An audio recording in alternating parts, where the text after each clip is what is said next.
బహుబలహీనుడనైతినయ్యా పాడదాం. నడువాలిక నేను ఈ లోకయాత్రలో బహుబలహీనుడనైతినయ్యా. నా చేయి పట్టి నీతో నన్ను నడిపించుమయ్యా నా యేసయ్యా.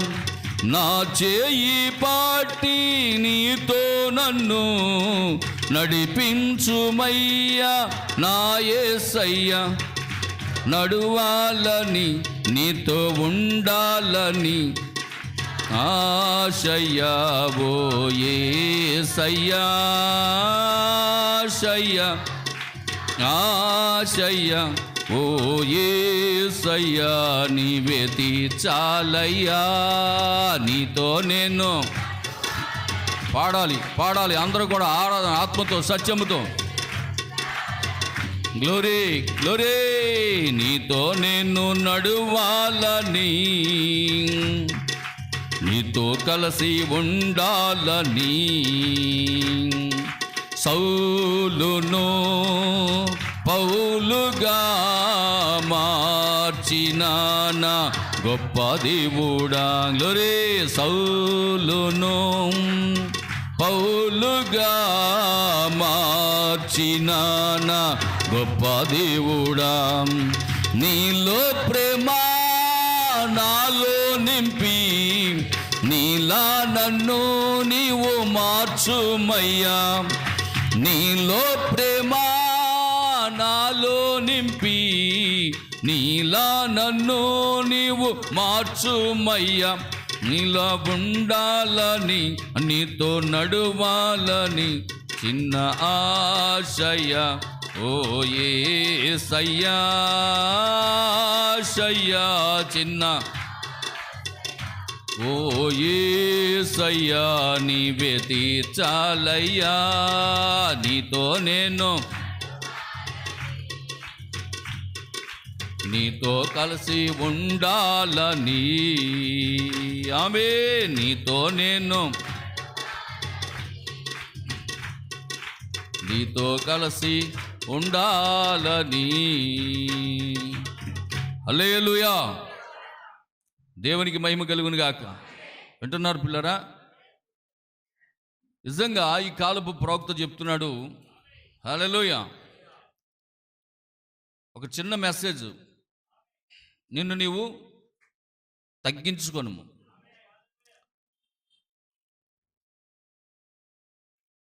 దేవునికి వందనాలు, దేవజనులకు వందనాలు. పేరు కట్టా సోదరాని పాస్టర్ గారు మా బంధువుల అమ్మాయి గర్భవతిగా ఉన్నది. రేపు ఆపరేషన్ చేస్తారు. అమ్మాయికి బ్లడ్ తక్కువగా ఉంది, 7.5 మాత్రమే. బ్లడ్ ఎక్కించాలన్నారు. వారి కొరకు ప్రార్థన చేయండి. పేరేంటమ్మా? కే సమీరా. చిన్న ప్రార్థన చేద్దాం. పరిశుద్ధుడా, ప్రేమ కలిగిన తండ్రి, కే సమీరా జ్ఞాపకం చేసుకోండి. గర్భవతిగా ఉంది ప్రభా.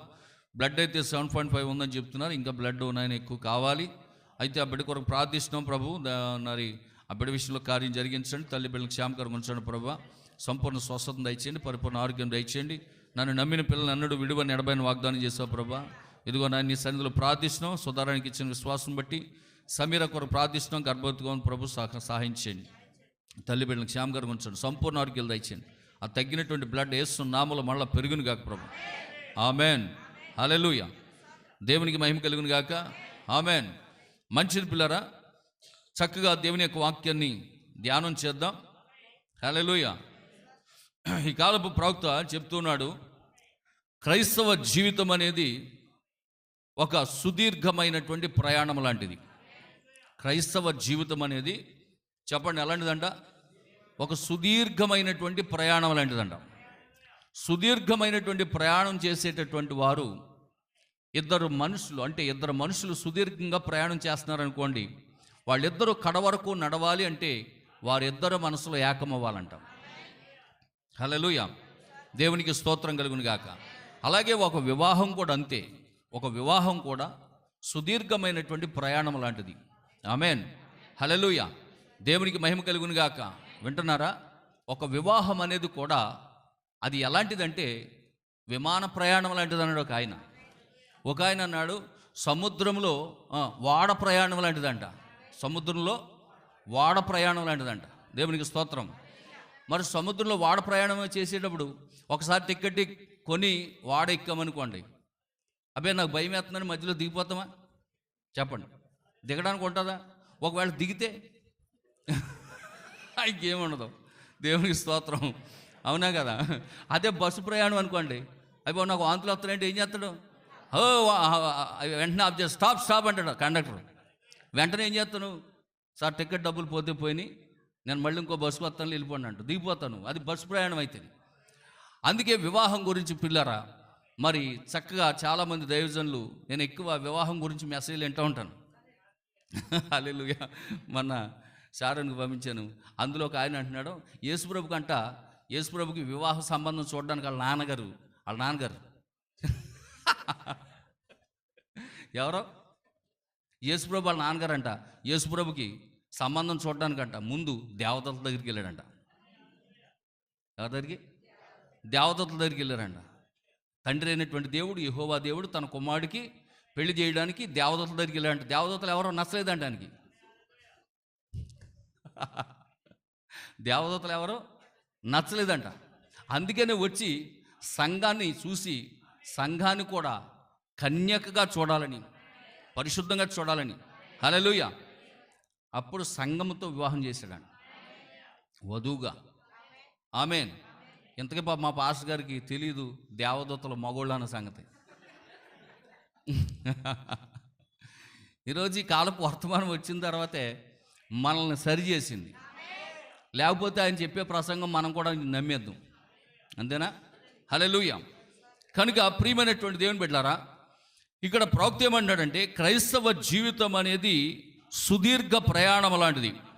గనుక ఈ సుదీర్ఘ ప్రయాణంలో దేవునితో కలిసి ప్రయాణం చేయాలంటే బైబిల్ చెప్పినట్లుగా ఇద్దరు మనస్సులు కలవాలంట. హల్లెలూయా. హానోకు దేవుడు వారిద్దరు మనసులో కలిసినాయి అంట. అందుకే హానోకు దేవునితో నడిచాడంట. దేవునికి స్తోత్రం, దేవునికి మహిమ కలుగును గాక. హల్లెలూయా. ఈ ప్రయాణములో మన మనసులు మారొచ్చు, కానీ దేవుని మనస్సు మారదంట. హల్లెలూయా. దేవునికి స్తోత్రం కలుగును గాక. ఈ సుదీర్ఘమైనటువంటి ప్రయాణములో మన మనసులు మారొచ్చు, మన తలంపులు మారొచ్చు, మన ఉద్దేశాలు మారొచ్చు, కానీ దేవుని యొక్క తలంపులు, దేవుని యొక్క ఆలోచనలు, దేవుని యొక్క ఉద్దేశాలు, దేవుని యొక్క ప్రణాళిక మారదు. హల్లెలూయా. నీ పట్ల దేవుడు ఏదైతే ఉద్దేశం కలిగి ఉన్నాడో, నీ పట్ల దేవుడు ఏదైతే ప్రణాళిక వేశాడో, ఆ ప్రణాళికను నెరవేర్చేవాడైనా, ఆ ఉద్దేశమును సఫలపరిచేవాడైనా, ఆయన ఆలోచనలను నెరవేర్చేవాడైనా. దేవునికి స్తోత్రం. హల్లెలూయా. మన ఉద్దేశాలు వేరుగా ఉంటాయి, మన తలంపులు వేరుగా ఉంటాయి, మన ప్రణాళిక వేరుగా ఉంటుంది. ఒకవేళ మధ్యలో మనకు నచ్చకపోతే మన ప్రణాళికను మార్చుకుంటాం, ఒకవేళ మనకు నచ్చకపోతే మన ఆలోచనలు మార్చుకుంటాం, మన తలంపులు మార్చుకుంటాం, మన ఉద్దేశాలు మార్చుకుంటాం. హల్లెలూయా. కానీ దేవుని యొక్క ఉద్దేశాలు మారవు. హానోకు కూడా అన్నాడంట, ప్రభా నీ ఉద్దేశములే నా ఉద్దేశములు, ప్రభా నీ తలంపులే నా తలంపులు. రూతు చెప్పినట్లుగా, అవునా? నీ దేవుడే నా దేవుడు, నీ ప్రజలే నా ప్రజలు, నువ్వెక్కడుంటే నేను అక్కడే. హల్లెలూయా. దేవునికి స్తోత్రం కలుగును గాక. కనుక పిల్లరా, మరి నిజంగా మనము దేవుని మనస్సు, దేవుని తలంపు మారవు. ఆయన నీ పట్ల ఒక గొప్ప ప్రణాళిక కలిగి ఉన్నాడు. దేవునితో మనందరము నడవాలంటే ఆయన చెప్పినట్లుగానే నడవలసి ఉన్నది. హల్లెలూయా. పునరుద్ధానము అనేది ఉదయకాలంలో జరిగింది. చెప్పండి, పునరుద్ధానం అనేది ఉదయకాల సమయంలో, పునరుద్ధానం అనేదే ఉదయం. ఆయన లేచింది ఉదయాన్నే, అంతేనా? ఆదివారము విశ్రాంతి దినము గడిచిపోయిన తర్వాత ఆదివారం పెందలకడే ఉందా? అది మత్తయి సువార్త 28 మొదట్లో ఉంటుంది ఆ వాక్యం. మళ్ళీ తిరగేకలొద్దు ఆత్మనను, అవునా కదా? విశ్రాంతి దినము గడిచిపోయిన తర్వాత ఆదివారము తెల్లవారుచుండగా, అంతేనా? హల్లెలూయా. అంటే పునరుద్ధానం అనేది ఎప్పుడు జరిగింది? చెప్పాలి. ఉదయకాల సమయంలో జరిగింది. హల్లెలూయా. కాబట్టి దేవుని ఆరాధించాలంటే ఉదయాన్నే ఆరాధించాలి. మొన్న కరోనా టైంలో మనము ఉదయకాలం 6 గంటలు పెట్టామా? ఉదయం 6 గంటలు పెట్టాం. 8ంటికి అయిపోయిందా? ఓకేనా? 6 గంటలు పెట్టాం, 8ంటికి క్లోజ్ అయిపోయింది. మరి ఉదయకాల ఆరాధనకి 6 నుంచి 8 గంటలకు వచ్చినప్పుడు మీకు ఎలా ఉంది చెప్పండి. అప్పుడు మీరు ఎవరు రాలేదా? మరే చెప్పండి. ఉదయకాలం 6 to 8 ఆరాధనకు వచ్చినప్పుడు మీ యొక్క ఎలా ఉంది? ఆరాధన ఎలా ఉంది? అప్పుడు సంతోషంగా లేదా? హల్లెలూయా. దేవునికి మహిమ కలుగును గాక, దేవునికి స్తోత్రం కలుగును గాక. ఆమేన్. హల్లెలూయా. ఎందుకంటే పిల్లరా, బైబిల్ చెప్తుంది, నీ పూర్ణ మనస్సుతో, నీ పూర్ణ బలముతో నీ దేవుడే నీ యెహోవాని సేవించాలి. మళ్ళా చెప్తున్నాను వినండి. నీ పూర్ణ మనస్సుతో, నీ పూర్ణ బలముతో నీ దేవుడే నీ యెహోవాని సేవించాలి. నీ పూర్ణ మనస్సు ఎప్పుడు ఉంటుందంటే పొద్దున్నే లేవగా ఉంటుంది. నీ పూర్ణ మనసు ఎప్పుడు ఉంటుంది? ఉదయాన్నే లేవగానే ఫ్రెష్గా ఉంటుంది మైండ్. ఇంకా 7, 6, 7, 8 అవుతుంటే మైండ్లో అన్నీ నిండిపోతూ ఉంటాయి ఆలోచనలు. హల్లెలూయా. అవునా కదా? అవి ఒక టైం అయిపోతుంది, ఫ్యాక్టరీకి వెళ్ళాలి, లేకపోతే పీసీ ఎండ పెట్టాలి, పొట్టి తీయాలి, లేకపోతే ఇదిగో ఈయనేమో డొక్కకి వెళ్ళాలి. ఏమండి? ఇంకేమవుతాయి? ఉండి కొలితే ఆలోచనలు పెరిగిపోయి ఈ మనసంతా నిండిపోతూ ఉంటాయి. అవునా కదా? కానీ ఉదయాన్నే లేవగానంట మైండ్ ఫ్రెష్గా ఉంటుందంట. మానసిక డాక్టర్లు చెప్తున్నారు. హల్లెలూయా. దేవునికి స్తోత్రం కలుగును గాక. మానసిక వైద్య నిపుణులు చెప్పేటటువంటి విషయం ఏంటంటే ఉదయం 8 గంటల నుండి 11 గంటల వరకు వాళ్ళ యొక్క మనస్సు చాలా ఫ్రెష్గా ఉంటుందంట. హల్లెలూయా. కనుక ఇక్కడ ప్రాముఖ్యం ఏంటంటే పిల్లరా, ఉదయకాల సమయంలో ఆరాధన అనేది చాలా ప్రాముఖ్యమైనది. ఎందుకంటే ఉదయం లేచిన వెంటనే నీ మనస్సు చాలా ప్రశాంతతగా ఉంటుంది, నీ మనస్సు ఏ ఆలోచనలు ఉండవు. హల్లెలూయా. అలాంటి మనస్సుతో నువ్వు దేవుణ్ణి ఆరాధించాలంటున్నాడు. రెండవది చెప్పండి, పూర్ణ బలం. నీ పూర్ణ బలంతో. ఆమేన్. ఉదయం లేచిన వెంటనే కొంచెం హెల్తీగా ఉంటామా? ఉండదా? అంటే కొంతమంది బద్ధకంగా ఉంటుంది అనుకోండి. ఎప్పుడు సూర్యుడు ఉదయించిన తర్వాత లేచేవాళ్ళకి బద్ధకంగా ఉంటుంది. గుర్తుంచుకోండి, సూర్యోదయం అయిన తర్వాత, సూర్యుడు ఉదయించాక లెక్కుతాం చూసారా, వాళ్ళకి బద్ధకంగా ఉంటుంది. ఆయన లెక్కుండా, ఎవరు సూర్యుడు లెక్కుండా నువ్వు లేచావు అనుకో, ఆ బలం నీకు వచ్చేద్ది. దేవునికి స్తోత్రం కలుగునుగా. హల్లెలూయా. కాబట్టి పూర్ణ బలం అప్పుడు ఉంటుంది, పొద్దునే ఉంటుంది పూర్ణ బలం. మరి తర్వాత ఏమైపోద్ది? అంట్లు తోముకున్నప్పుడు కొంత పోద్ది, చీపురిచ్చుకున్నప్పుడు కొంత పోద్ది. దేవునికి స్తోత్రం. హల్లెలూయా. ఇక మగవాళ్ళు అయితే పొద్దున్నే లేచి బండి కడుక్కున్నప్పుడు వాళ్ళు కడుక్కుంటూ ఉంటారు, బళ్ళు కడుక్కుంటారు, నేను కారు కడుక్కుంటాను. దేవునికి స్తోత్రం. నా బలము పోతూ ఉంటుంది. వింటున్నారా? ఇలా ఉండి గోల్ది ఏమవుతుంది? 7, 8, 9, 10. ఈ 10 అయ్యేటప్పటికి ఉన్న బలం ఇంక నువ్వెక్కడా? కానీ చర్చిలోకి వెళ్ళామంటాం, ఏమంటాం? ప్రార్థన చేస్తాం, పాళ్ళపడతాం. హల్లెలూయా. నా పూర్ణ మనస్సుతో ఆరాధింతున్, పూర్ణ బలముతో ఆరాధన ఆరాధన ఆరాధన ఆరాధన ఆరాధన ఆరాధన ఆరాధన ఆరాధన అనా అంటాం. నిజంగా చేస్తున్నామా? సగం బలమంతా అంట్లు తోమడానికి, సీపులు తోడడానికి, టిఫిన్లు వేయడానికి, పిల్లలకు బట్టలు వేయడానికి, స్నానం చేయడానికి సగం బలమంతా అక్కడ అయిపోయింది. అవునా కదా? ఇంకేముంటుంది? హల్లెలూయా. అందుకే పిల్లరా, ఒక మానసిక వైద్య నిపుణులు చెప్పేటటువంటి మాట ఏంటంటే, ఉదయం లేచిన తర్వాత మనుషుల్లో 8 గంటల నుంచి 11 గంటల వరకు చాలా యాక్టివ్గా ఉంటారంట. దేవునికి స్తోత్రం. కాబట్టి బైబిల్ కూడా ఏం చెప్తుందంటే, వేకువనే లేవటం, ఉదయకాల సమయంలో ఆరాధన చేయడం అది ఎంతో మంచిది అంటున్నాడు. హల్లెలూయా. కనుక మనం ఏం చేస్తామంటే, సరిగ్గా మరి మిగిలిన రోజులన్నీ కూడా పనులే కాబట్టి ఆదివారానికి గంపుడు బట్టలు పెట్టుకుంటాం. 6 రోజులు ఇప్పేసి అన్నీ ఎత్తుగా వేసుకుని ఉంచుకుంటాం. సరిగ్గా ఆ రోజే గుర్తొస్తుంది, ఆదివారమే ఉతకాలనిపిస్తుంది. దేవునికి స్తోత్రం కలుగా. కనుక పిల్లరా, అట్లా చేయకూడదు. దేవుని యొక్క వాక్య ప్రకారం నువ్వు ఎన్నో పనులు చేసుకుంటూ బలానంతా పోగొట్టుకుంటున్నావు. మందిరానికి వచ్చేమో నీరసంగా ఉంటున్నావు. మొన్న ఒక ఆయన మన మెసేజ్ పాస్టర్ గారు, చాలా మంచి పాస్టర్ గారు, ఆయన బాప్తిసాలు ఇస్తూ అక్కడ నిలబెట్టి వాళ్ళని అడుగుతూ ఉన్నారు, అమ్మా మీరు ఈ మందిరానికి ఎన్నాళ్ళ నుంచి వస్తున్నారు, దేని కొరకు మీరు బాప్తిసం పొందాలనుకుంటున్నారు అని ఒక్కొక్కరిని అడుగుతుంటే ఒక్కొక్క రకంగా సాక్ష్యం చెప్తూ ఉన్నారు. చెప్తుంటే అందులో ఒక ఆవిడ సాక్ష్యం చెప్పింది ఏమనంటే, అయ్యా నేను ఆ కాలవతులుండే చర్చికి పోయేదాన్నయ్యా. వింటున్నారా? నేను ఆ కాలవతులుండే చర్చికి పోయేదాన్నయ్యా, ఇదిగో ఈ వర్తమానము అన్నారు అని చెప్పి ఇక్కడికి వచ్చాను. హల్లెలూయా. గత సంవత్సరం నుంచి ఇక్కడికి వస్తున్నాను, వాక్యం వింటున్నాను, యేసుకృష్ణుల బాప్తిసం కరెక్ట్ అని చెప్పారు, మరి అందుకే ఈరోజు నేను యేసుకృష్ణుల బాప్తిసం పొందుతున్నాను అన్నాను. కరెక్టే అమ్మా, మరి అసలు ఇంతకీ నీకు ఇక్కడికి వచ్చిన తర్వాత నీకు ఏ మేలు కలిగింది, యేసుకృష్ణుల బాప్తిసం ఎందుకు తీసుకోవాలనుకుంటున్నావు అని అంటే ఆమె అంటుంది, అదిగో చూసారా కాలగాడు ఉండే చర్చికి పోయేటప్పుడయ్యా నాకు మందిరానికి వెళ్ళి వాక్యం ఏంటంటే మందిరంలో నిద్ర వచ్చేది.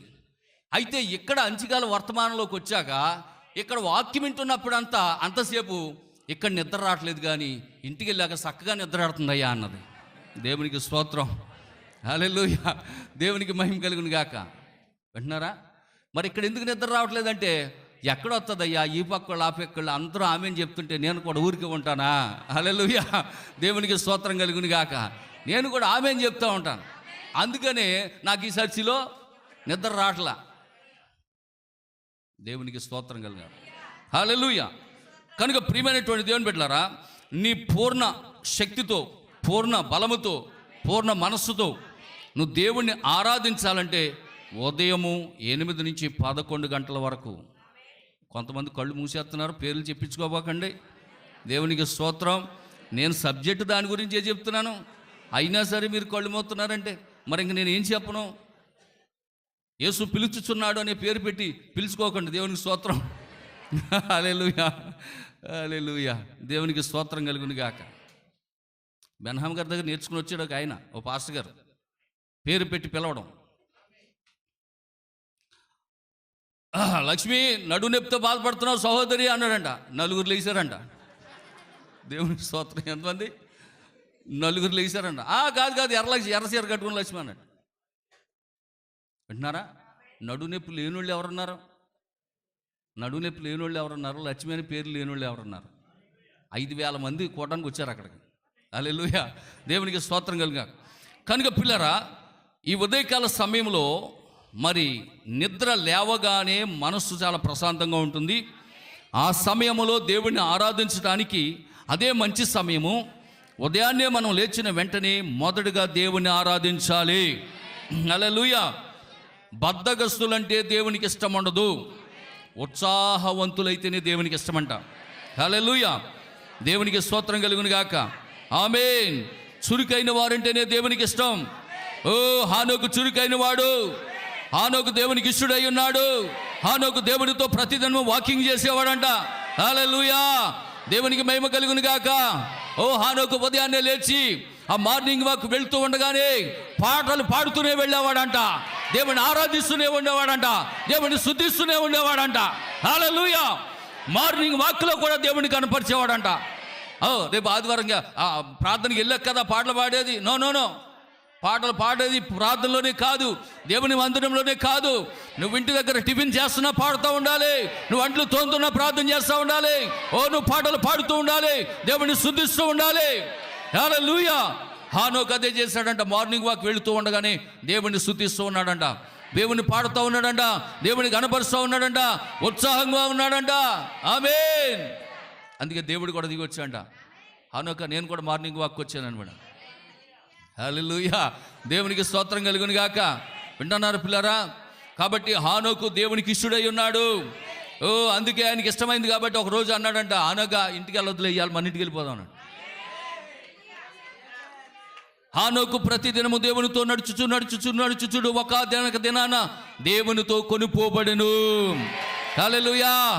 మన జీవితాల్లో కూడా ప్రియమైన దేవుని బిడ్డలారా, ప్రతిదినము మనం దేవునితో నడుస్తూ ఒక దినాన హానోకు వలె మనం ఎత్తబడబోతున్నాం.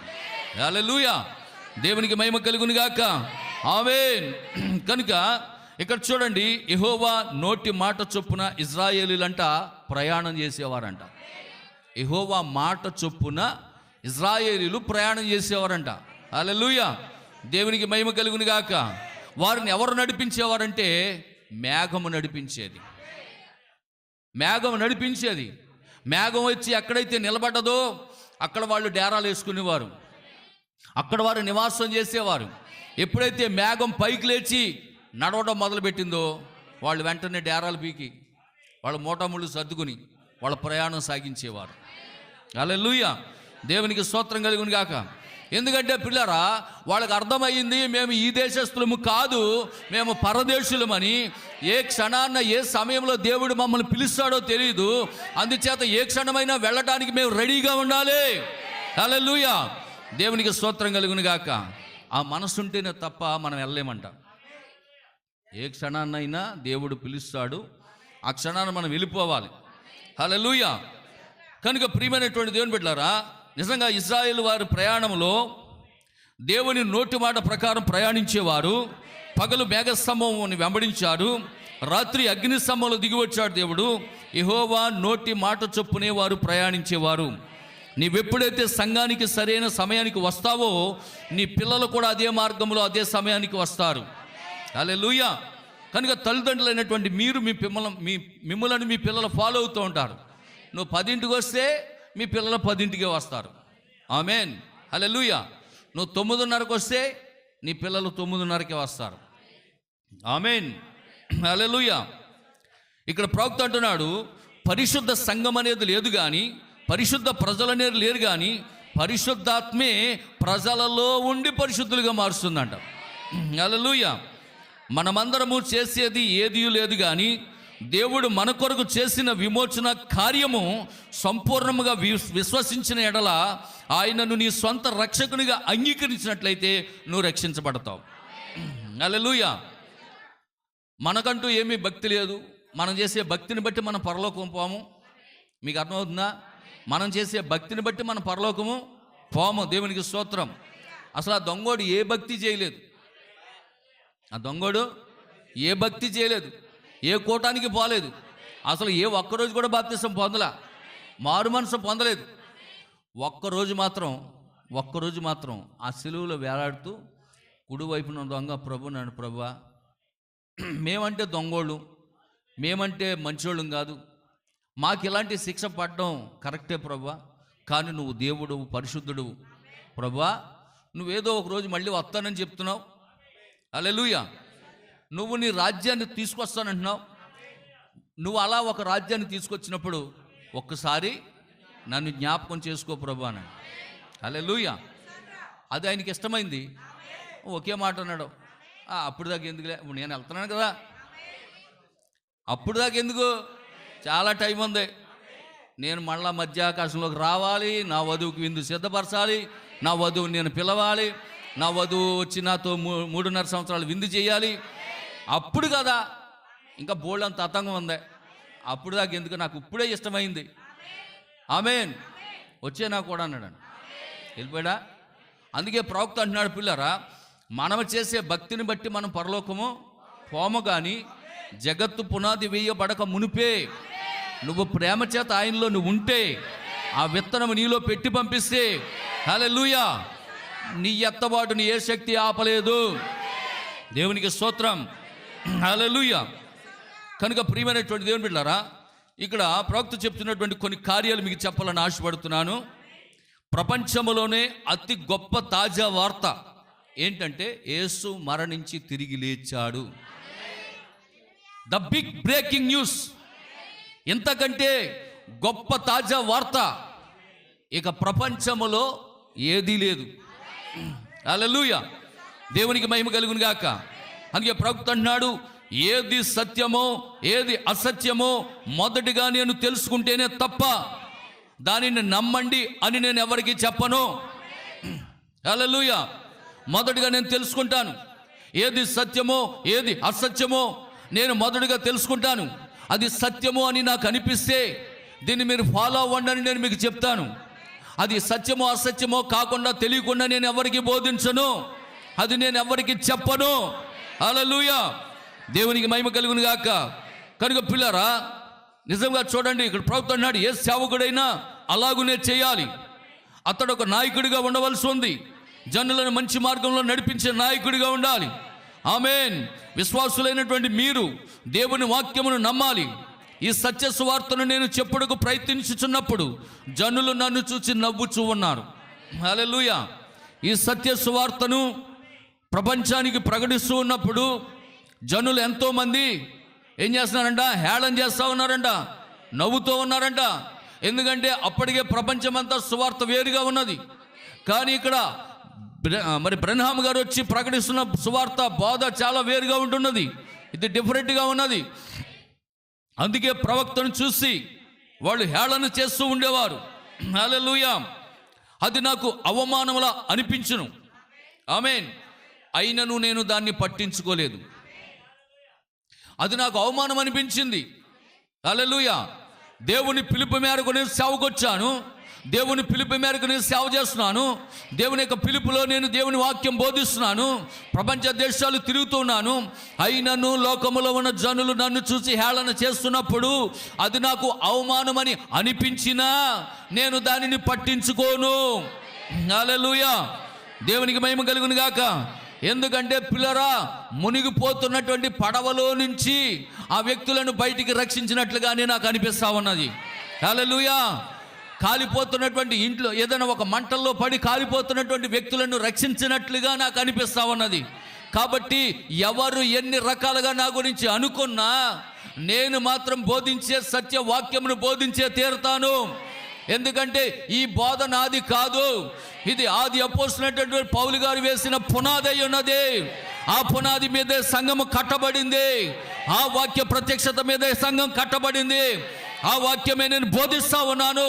కాబట్టి లోకములో నన్ను చూసి ఎంతమంది జనులు ఎన్ని రకాలుగా అనుకున్నా నేను దానిని పట్టించుకోను.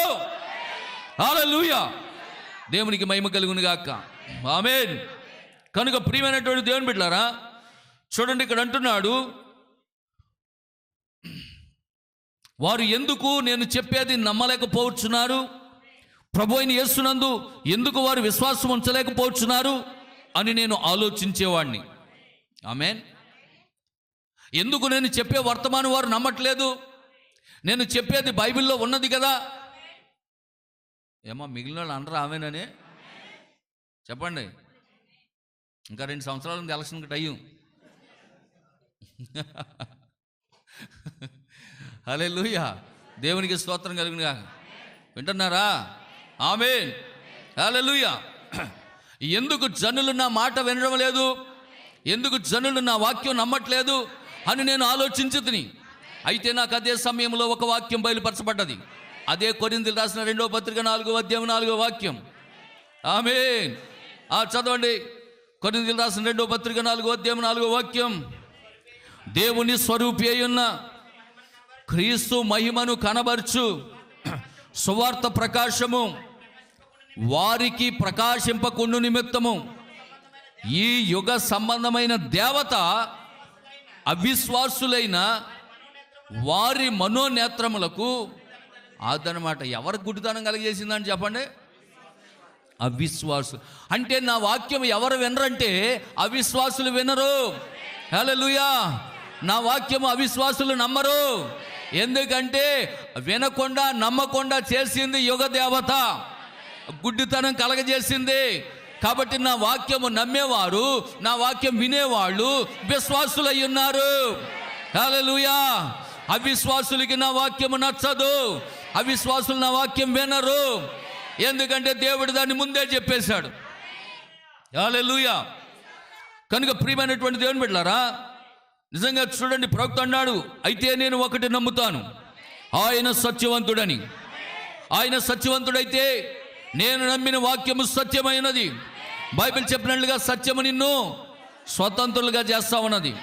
హల్లెలూయా, దేవునికి స్తోత్రం కలుగును గాక. ఆయన ఇంకను సజీవుడైనటువంటి దేవుడై ఉన్నాడు. ఆయన మన మధ్య ఉన్నాడు. ఆయన ఇంకను అద్భుతములు చేర్చి ఉన్నాడు. మనం ఇప్పుడు ఆయన్ని నమ్మవలసి ఉన్నది. దేవుడు తన మార్గంలోనే తన ప్రజలను నడవాలని కోరుకుంటున్నాడు.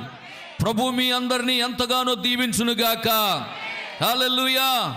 దేవునికి మహిమ కలుగునుగాక. పిల్లలు గమనించండి, ప్రతి సంఘములోనూ చక్కటి జనులు ఉన్నారంట. ప్రతి సంఘములోను, అది పెంతెకోస్తు అవనివ్వండి, అది లూథరన్ అవనివ్వండి, అది బాప్టిస్ట్ అవనివ్వండి, అది సిఎస్ అయినవ్వండి, అది బైబిల్ మిషన్ అవనివ్వండి, అది ఉషా మిషన్ అవనివ్వండి, అది ఏ మిషన్ అయినా కానీ ప్రతి సంఘములోనూ చక్కటి జనులు ఉన్నారంట. ఆమేన్.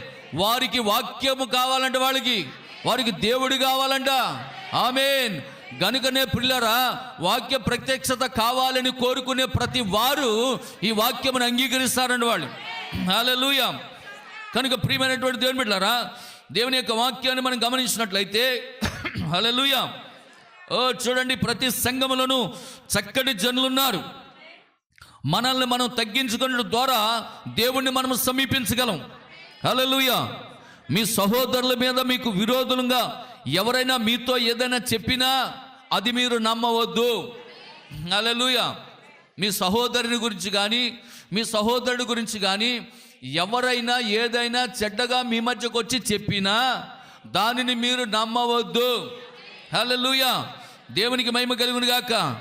ఎవరైనా తప్పు చేసినట్లయితే వారి కొరకు మీరు ప్రార్థించండి. నిజముగా నీవు నీ సహోదరుని విషయములో నీ హృదయములో భారము తీసుకొనుము. మీకు తెలుసా అప్పుడేం జరుగుతుందో? ఆమేన్. హల్లెలూయా.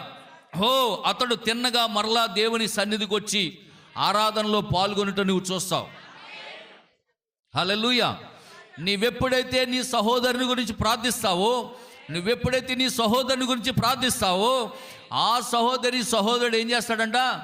నేరుగా దేవుని యొక్క సన్నిధికి వచ్చి ఆయన మళ్ళా దేవుని ఆరాధించడం నువ్వు చూస్తావు. కానీ ఆ చెప్పినటువంటి చెడ్డ మాటను పట్టుకొని నువ్వు ఆ వ్యక్తిని కనుక ద్వేషిస్తే ఆ సహోదరుని నువ్వు పోగొట్టుకుంటావు అన్నాడు. హల్లెలూయా. ఆ సహోదరుని నువ్వు పోగొట్టుకుంటావు. ఆ సహోదరుని నువ్వు ద్వేషించావనుకో, ఆ సహోదరుని నువ్వు పోగొట్టుకుంటావు. కానీ ఆ విషయం తెలిసినప్పుడు నువ్వు ఆ వ్యక్తి కొరకు నువ్వు ప్రార్థించినప్పుడు ఆ వ్యక్తిని నువ్వు స్వాధీనం చేసుకుంటావు. హల్లెలూయా. దేవునికి స్తోత్రం కలుగును గాక. ఆమేన్. హల్లెలూయా.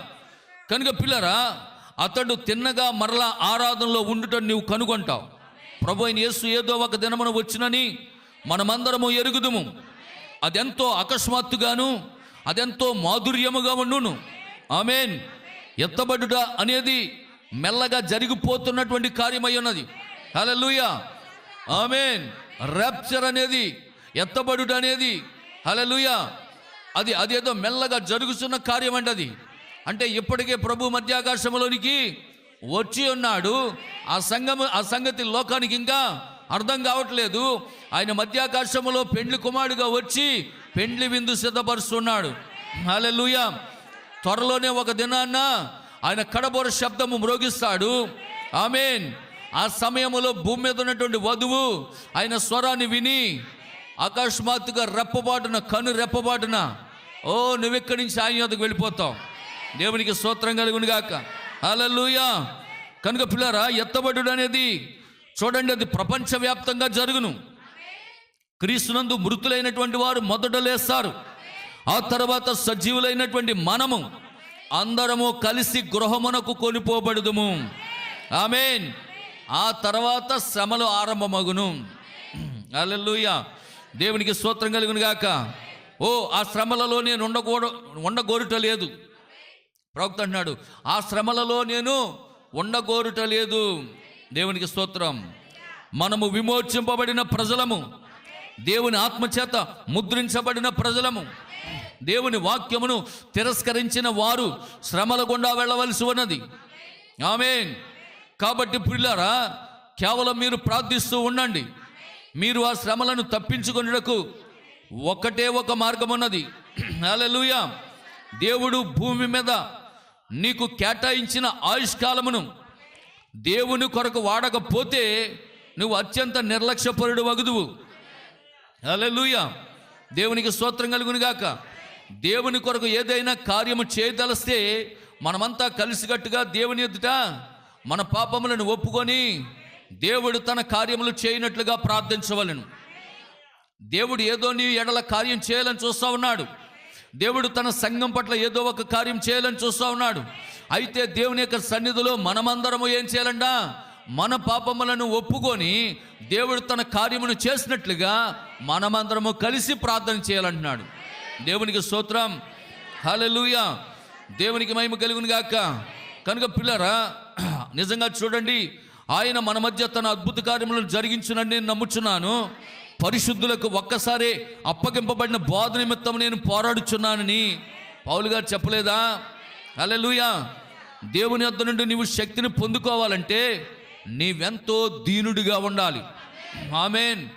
చూడండి, ఒక దినాన్న ప్రవక్త మోషే తన బలం మీద ఆధారపడ్డాడు. ఆమేన్. నా బలాన్ని బట్టి, నాకున్న తెలివితేటలను బట్టి, నేను కలిగి ఉన్న విద్యను బట్టి, ఆమేన్, ఈ ఐగుప్తులో ఉన్నటువంటి ఇశ్రాయేలీలను అవలేలగా విడిపించగలను అనుకున్నాడు. అవునా? తన బలం మీద ఆధారపడ్డాడు. కానీ ఇక్కడ ప్రవక్త అంటున్నాడు, నీ బలం మీద ఆధారపడినంతసేపు నువ్వు దేవుని ప్రజలను విమోచించలేవు. హల్లెలూయా. నువ్వు ఎప్పుడైతే దేవుని మీద ఆధారపడ్డావో అప్పుడు దేవుడు నీ పక్షంగా వస్తాడు. అప్పుడు యుద్ధం నువ్వు చేయక్కర్లేదు, అప్పుడు దేవుడే యుద్ధం చేస్తాడు. ఆమేన్. యాక్చువల్గా మోషే కత్తి పట్టుకుందాం అనుకున్నాడు.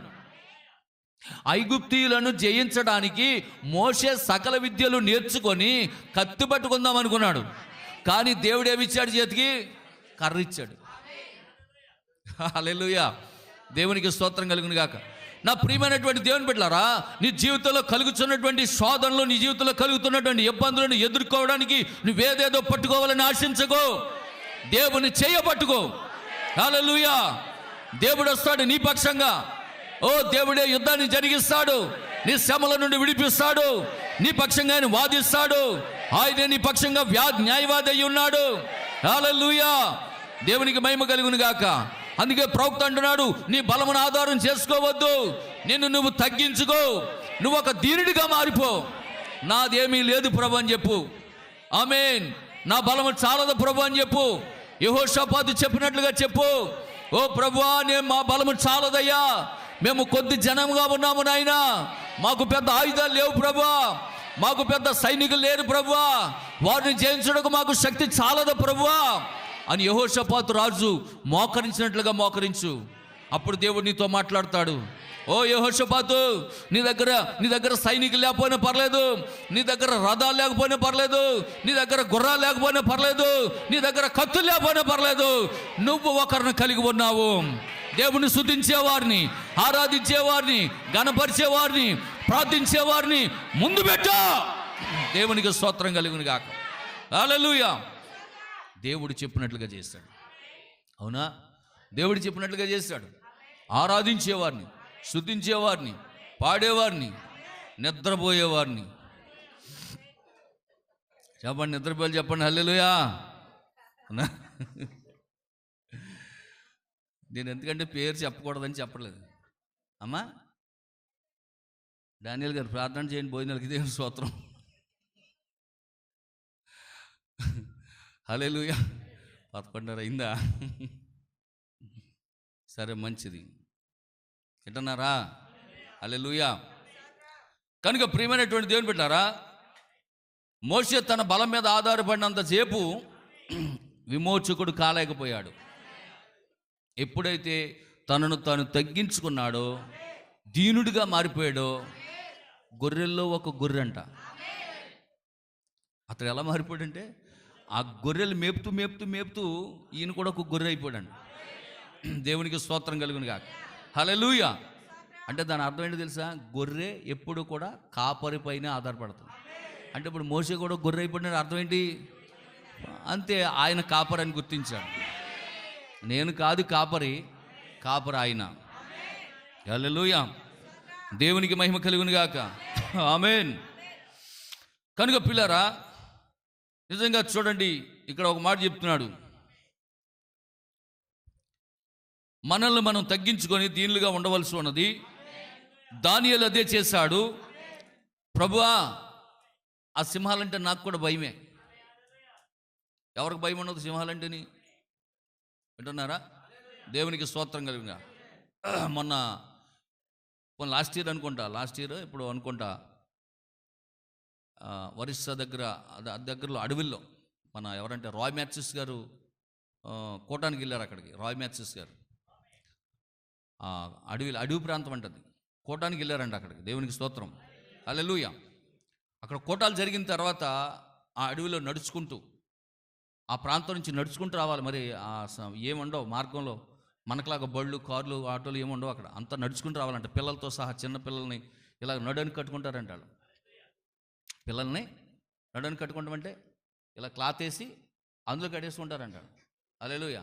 అందులో కట్టేసుకుని మరి వాళ్ళు కూడా వెళ్ళేటప్పుడు వాళ్ళు కూర్చుండానికి చాపలు ఎలా పట్టుకెళ్తారంట. ఆ కోటాలు కూడా ఎవరు వేయరు అక్కడ.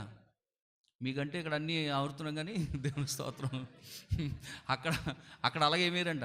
వాళ్ళు కూర్చుండానికి, వాళ్ళ పిల్లలు పడుకోవడానికి చాపలు కూడా ఒక చేతితో చాప ఇవన్నీ పట్టుకుని వెళ్తారంట.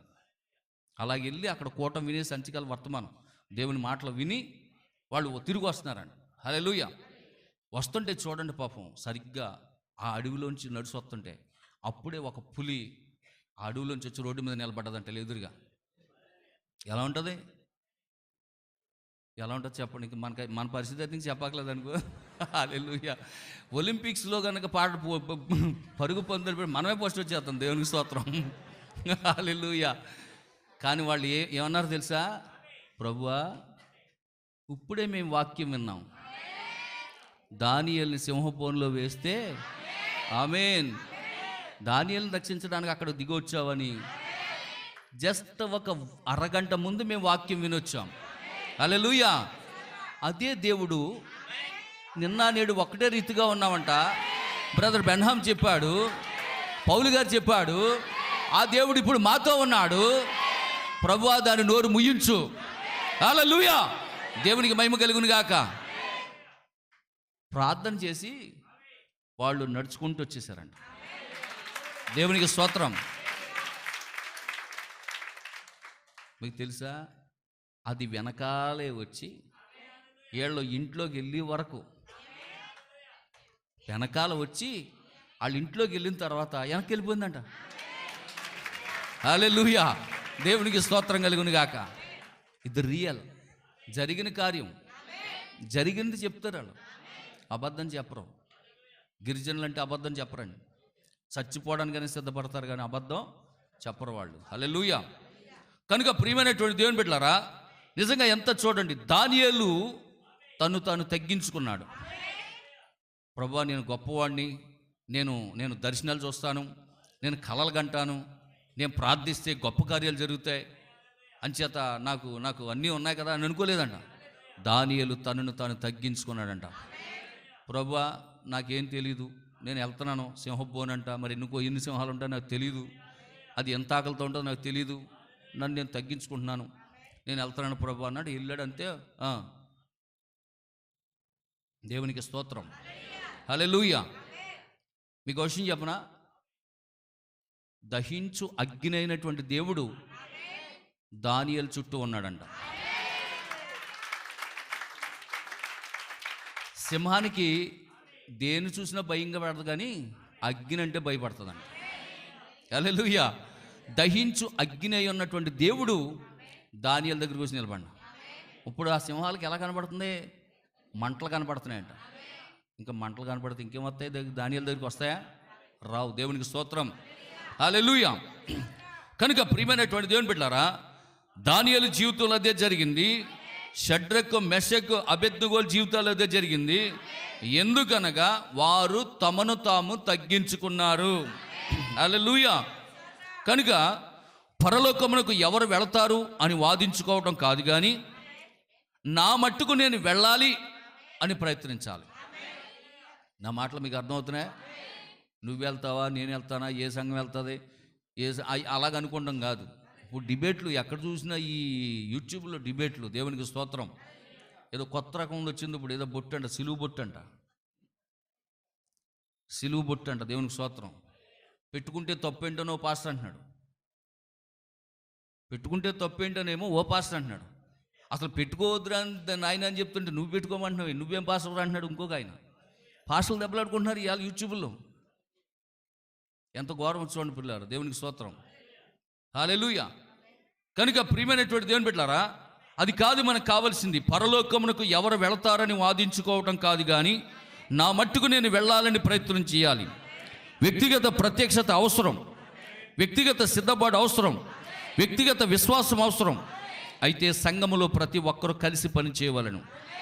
అప్పుడే అందరూ దేవునికి సమీపంగా ఉండేదరు.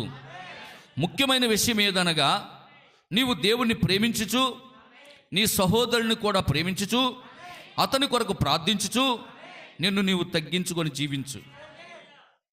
ఒకరినొకరు ప్రేమించుకోనండి, ఒకరి కొరకు ఒకరు ప్రార్థించుకోనండి, ఒకరి ఎడల ఒకరు దీనులుగా ఉండండి. అప్పుడు దేవుడు మిమ్మల్ని దీవించును. ప్రజలందరినీ ఏక మనసుతో ఉంచుట చాలా కష్టం. అందరూ దేవుని ఆత్మ పొందిన వారైతే అది చాలా ఈజీ. నా మాట అర్థమవుతుందా? దేవునికి స్తోత్రం, హల్లెలూయా. దేవునికి మహిమ కలుగును గాక. ఒక కుటుంబంలో ఒక నలుగురే కలిసి ఉండటం కష్టమైపోతుంది. భార్య, భర్త, బిడ్డలు నలుగురు కలిసి ఉండటమే గగనమైపోతుంది. కలిసి ఉండటం కష్టమైపోతుంది. ఒక కుటుంబంలో ఒక 10 మంది కలిసి ఉండటం కష్టమవుతుంది. హల్లెలూయా. మరి ఒక సంఘములో 100 మంది, 2000 మంది, లేకపోతే 200 మంది కలిసి ఉండాలంటే ఏం కావాలంటున్నాడు ఇక్కడ? చెప్పండి. మనసులు కలవాలంట. ఈయన ప్రవక్త చెప్తున్నటువంటి కార్యాలు చెప్తున్నారు. దేవునికి స్తోత్రం. సంఘములో ప్రతి ఒక్కరూ కలిసి పనిచేయవలను. హల్లెలూయా. దేవునికి స్తోత్రం కలుగును గాక. ఆమేన్. ప్రజలందరూ ఏక మనసుతో ఉండుట చాలా కష్టం. అందరూ దేవుని ఆత్మను పొందిన వారైతే అది చాలా ఈజీ. వారంతా క్రీస్తు ప్రేమతో ఒకరినొకరు ప్రేమించుకుంటారు, ఒకరినొకరు క్షమించుకుంటారు, ఒకరినొకరు దైవికమైనటువంటి సహోదర ప్రేమను వారు కలిగి ఉంటారు. వారు ఆదివారం మందిరం విడిచిపెట్టి వెళ్ళినప్పుడు వారు కన్నీరు పెట్టుకుంటారు. నా మాటలు అర్థమవుతున్నాయేమో? మీకు ఎవరికైనా వస్తున్నాయి కన్నీళ్ళు? ఇది వచ్చి నా పక్కన కూర్చుంది ఏంటి అనుకుంటున్నా? దేవునికి స్తోత్రం, హల్లెలూయా. నువ్వు కనుక అలాగనుకుంటే పరలోకంలో ఎమడలేవంట. సరిగ్గా ఆవిడే వస్తుందండి నీ పక్కన. హల్లెలూయా. సరిగ్గా ఆవిడే వస్తుందంట. ఇది వచ్చింది ఏంటి అన్నావా? అంతే సంగతిలో. చిచి నేను ఇక్కడ ఉండను అంటావంట. నువ్వు పరిగెత్తుకుని వస్తుంటే దేవదత్త చెయ్యట్టుకుంటుంది. ఏయ్ వదిలే అవతలగా. దేవునికి స్తోత్రం. దేవదూతను కూడా వదిలే చెయ్య అంటదంట. అసలు దానికి నాకు పడదు, సంబంధం కాదు, పడదు. నేను రాను అక్కడికి అంటుందంట. ఏంటి పరలోకానికి కూడా ఇల్లు కాడు కూడా నేను చెప్పట్లే, ప్రవక్త చెప్తున్నాడు. హల్లెలూయా. అలా ఉంటుందంట. పడదంట ఆవిడికి. అది వచ్చి ఇక్కడ కూర్చుందేంటి? అది వస్తే నేను రాను అక్కడికే. ఇలాంటివి ఉంటాయంట. ఇలాంటి సందర్భాలు ఉంటే అక్కడ దేవదత్త అంటారు, పోన్లే అమ్మ సర్దుకోవాలి కదా, సహోదరి ప్రేమ కావాలి కదా. దేవదత్త అంటాడంట, పర్లేదు సిస్టర్ అని వెళ్ళి చేయట్టుకుంటాడు. ఏయ్ కుదురా. దేవదూతని చెయ్యి వదిలిపెట్టా అంటాడు. దేవునికి స్తోత్రం కలిగిన కనుక ప్రియులారా, ఇక్కడ ప్రవక్త చెప్తున్నాడు, మీరు గనక దైవికమైనటువంటి ప్రేమతో గనక మీరు మీ సహోదరులను ప్రేమించినట్లయితే, మీరు ఆదివారం మందిరం విడిచి వెళ్ళేటప్పుడు, అక్క మళ్ళీ ఎప్పుడు వస్తాం, ఆదివారం వస్తాం అనే, మళ్ళీ ఆదివారం కలుసుకుంటాం. అవును తమ్ముడా, మరి ఏం చేస్తాం, పెయింటింగ్కి వెళ్ళిపోవాలి పొద్దునని. దేవునికి స్తోత్రం. అవునా? కన్నీళ్ళు పెట్టుకుంటారంట సహోదరుడా, పర్లేదు మళ్ళీ ఆదివారం వచ్చేస్తాంలే. అయినా ఈ మధ్యలో మరి యోహాన్ గారి ఇంటికాడ ప్రార్థన కదా, శుక్రవారం కలుసుకుందాం తమ్ముడా. దేవునికి స్తోత్రం. మళ్ళీ అంటున్నా శనివారం డానియల్ గారి ఇంటికాడ కూట ఉంది కదా తమ్ముడా, పని తెలుసుకుని వచ్చేస్తానులే తమ్ముడా, వచ్చేస్తానని కంగారుగా ప్రేమతో ఉంటామంట. ఆ ప్రేమలు కనుక దైవికమైనటువంటి ప్రేమ, దేవుని ఆత్మ కనుక నీలో లేకపోతే ఎప్పుడు వెళ్ళిపోతారా అనిపిస్తూ ఉంటారు. కనుక ప్రియమైనటువంటి దేవుని బిడ్డలారా, దేవుని యొక్క ప్రేమను కనుక నువ్వు కలిసి ఉంటే, ఆదివారం మందిరం విడిచిపెట్టి వెళ్ళేటప్పుడు వారు కన్నీళ్లు పెట్టుకుందరు. ఆ బంధము చాలా గొప్పది. ఆ బంధం అంట, ఎందుకంటే ఇక్కడ ఆస్తులు గొడవలు ఉండవు కదా. స్తోత్రం. ఇంట్లో అయితే పెద్దానికి ఎక్కువ ఇచ్చేస్తున్నాడు మా నాన్న, లేకపోతే ఇలా ఉంటాయి ఇంట్లో గొడవలు అయితేని. అది కొంచెం ప్రేమలు తక్కువ ఉంటాయి. మనకి ఇక్కడ ఏముంది, మన తండ్రి రాస్తే మనకేమవుతుంది, ఇంకా అక్కడే కదా, అంతేనా? ఇంకా అన్నీ అక్కడే ఉంటాయి. అన్నీ మనకి ఏమి ఇదే ఉంది, అందరికీ సమానంగానే ఉంటాయి అక్కడ. ఇక్కడంటే కొంచెం ఎక్కువ తక్కువ చేస్తాం కానీ మనం, అక్కడ అన్నీ సమానంగానే ఉంటాయి. దేవునికి స్తోత్రం. హల్లెలూయా. కనుక ఇక్కడ ప్రవక్త ఏమంటాడంటే, వారు ఆదివారం మందిరం విడిచిపెట్టి వెళ్ళినప్పుడు వారు కన్నీళ్లు పెట్టుకుంటారు. ఆ బంధం చాలా గొప్పది. అది ఆత్మీయ బంధం, అది ఆత్మీయ సహవాసం. అది ఎంత గొప్ప సంతోషాన్ని ఇస్తుందో నువ్వు ఎప్పుడైనా గ్రహించావా? అది ఐక్యపరుస్తుంది, అది నిరీక్షణ కలగజేస్తూ ఉన్నది. సహోదరులు అందరూ కలిసి సమిష్టిగా సహవాసం చేస్తుంటేనే అప్పుడు దేవుడు మనతో పని చేయును. దేవుడు నీతో ఎప్పుడు పని చేస్తాడంట? సహోదరులందరూ కలిసి ఐకమత్యముగా దేవుని ఆరాధించేటప్పుడు, దేవుని స్తుతించేటప్పుడు, హల్లెలూయా, అప్పుడు దేవుడు మనతో కలిసి పనిచేస్తాడంట. హల్లెలూయా, దేవునికి స్తోత్రం కలుగును గాక. అంత్యకాల వర్తమాన సంఘం అంటే అది ఒక నిజమైన దీనత్వం కలిగిన సంఘముగా ఉండాలి. ఆమేన్. ఒకరినొకరు ప్రేమించుకొనుట, ఒకరినొకరు క్షమించుకొనుట, ఒకరి పట్ల ఒకరు గౌరవం కలిగి ఉండుట, ఒకరికొకరు సహాయపడుట, దేవుని సేవకునికి సహాయపడుట, పరిచర్యలో పాల్గొనుట, సువార్తను ప్రకటించుట, ఇదే నిజమైన వధువు పరిచర్య. హల్లెలూయా, దేవునికి స్తోత్రం కలుగును గాక. వింటున్నారు పిల్లరా? యేసు వైపు చూడండి. ఆయన అద్భుత కార్యములు చేయవాడు, ఆయన ఎంతో అద్భుతకరుడు, ఆయన ఎంతో మహిమాన్వితుడు. ఒక దినాన్న ఆయన వచ్చును. ఆమేన్. ఆ సమయం కంటే మరి గొప్పదైన సమయం ఈ లోకంలో మరేదీ లేదు. ఆయన వచ్చినప్పుడు మన దుఃఖములన్నీ ముగిసిపోవును. హల్లెలూయా, దేవునికి స్తోత్రం కలుగును గాక. వింటున్నారా? యోహాను అంటే ఏడుతో కూర్చున్నాడంట. యోహాను ఏడుతో కూర్చున్నాడు. ఆ ముద్రలు విప్పబడలేదు, అందులో ఎవరెవరి పేర్లు ఉన్నాయో స్తోత్రం నాయన హల్లెలూయా అని ఏడుతో కూర్చున్నాడంట. బలిష్ఠుడే దూడ దిగొచ్చేసాడు, గొర్రెపిల్ల దిగొచ్చేసింది, పుస్తకం పట్టుకొచ్చేసింది, ముద్రలు తెరిచేసింది, పేర్లని చూపించేసింది. అక్కడ ఉన్న ఆ అద్భుతమైనటువంటి కార్యాలన్నీ దర్శనంలో చూశాడు. చూసేసాకంట ఏడుపు మానేశాడంట. యోహాను ఇప్పుడు దాకా ఏడుతో కూర్చున్నా? లేదు ప్రభు, అప్పుడంటే నాకు అర్థం కాలేదు, కానీ ఇప్పుడు నాకు అంతా అర్థమైపోయింది, నా పేరు నేను చూసుకున్నాను అందులో అన్నాడంట. హల్లెలూయా, దేవునికి స్తోత్రం కలుగును గాక. ఎప్పుడైతే యోహాను దర్శనము చూశాడు, జరగబోవు సంగతులను చూశాడు, యోహానికి ఏడుపు రావడం మానేసింది. వధువా, నిన్ను నీవు బైబిల్లో నీ స్థానాన్ని గుర్తిస్తే ఇక నీ కంటి మీద ఏడుపు ఉండదు, నీ కళ్ళల్లో నీళ్లు రావు. ఓ, ఇక నీకు సంతోషమే. హల్లెలూయా, దేవునికి మహిమ కలుగును గాక. నీ స్థానాన్ని నువ్వు గుర్తించనంతసేపే నీ కన్నీళ్ళు వస్తాయి, నీ హృదయంలో వేదన.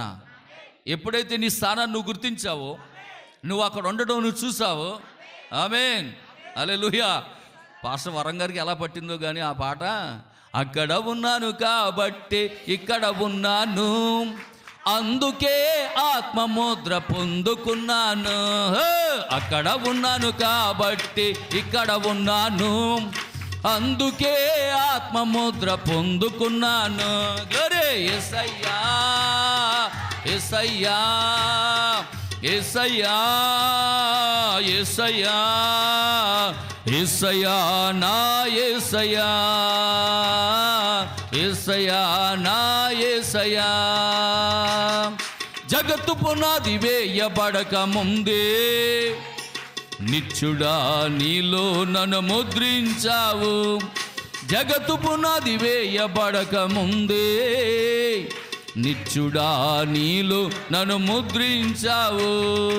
అక్కడ ఉన్నాను, గ్లోరీ, అందుకే ఆత్మముద్ర పొందుకున్నాను. అక్కడ ఉన్నాను.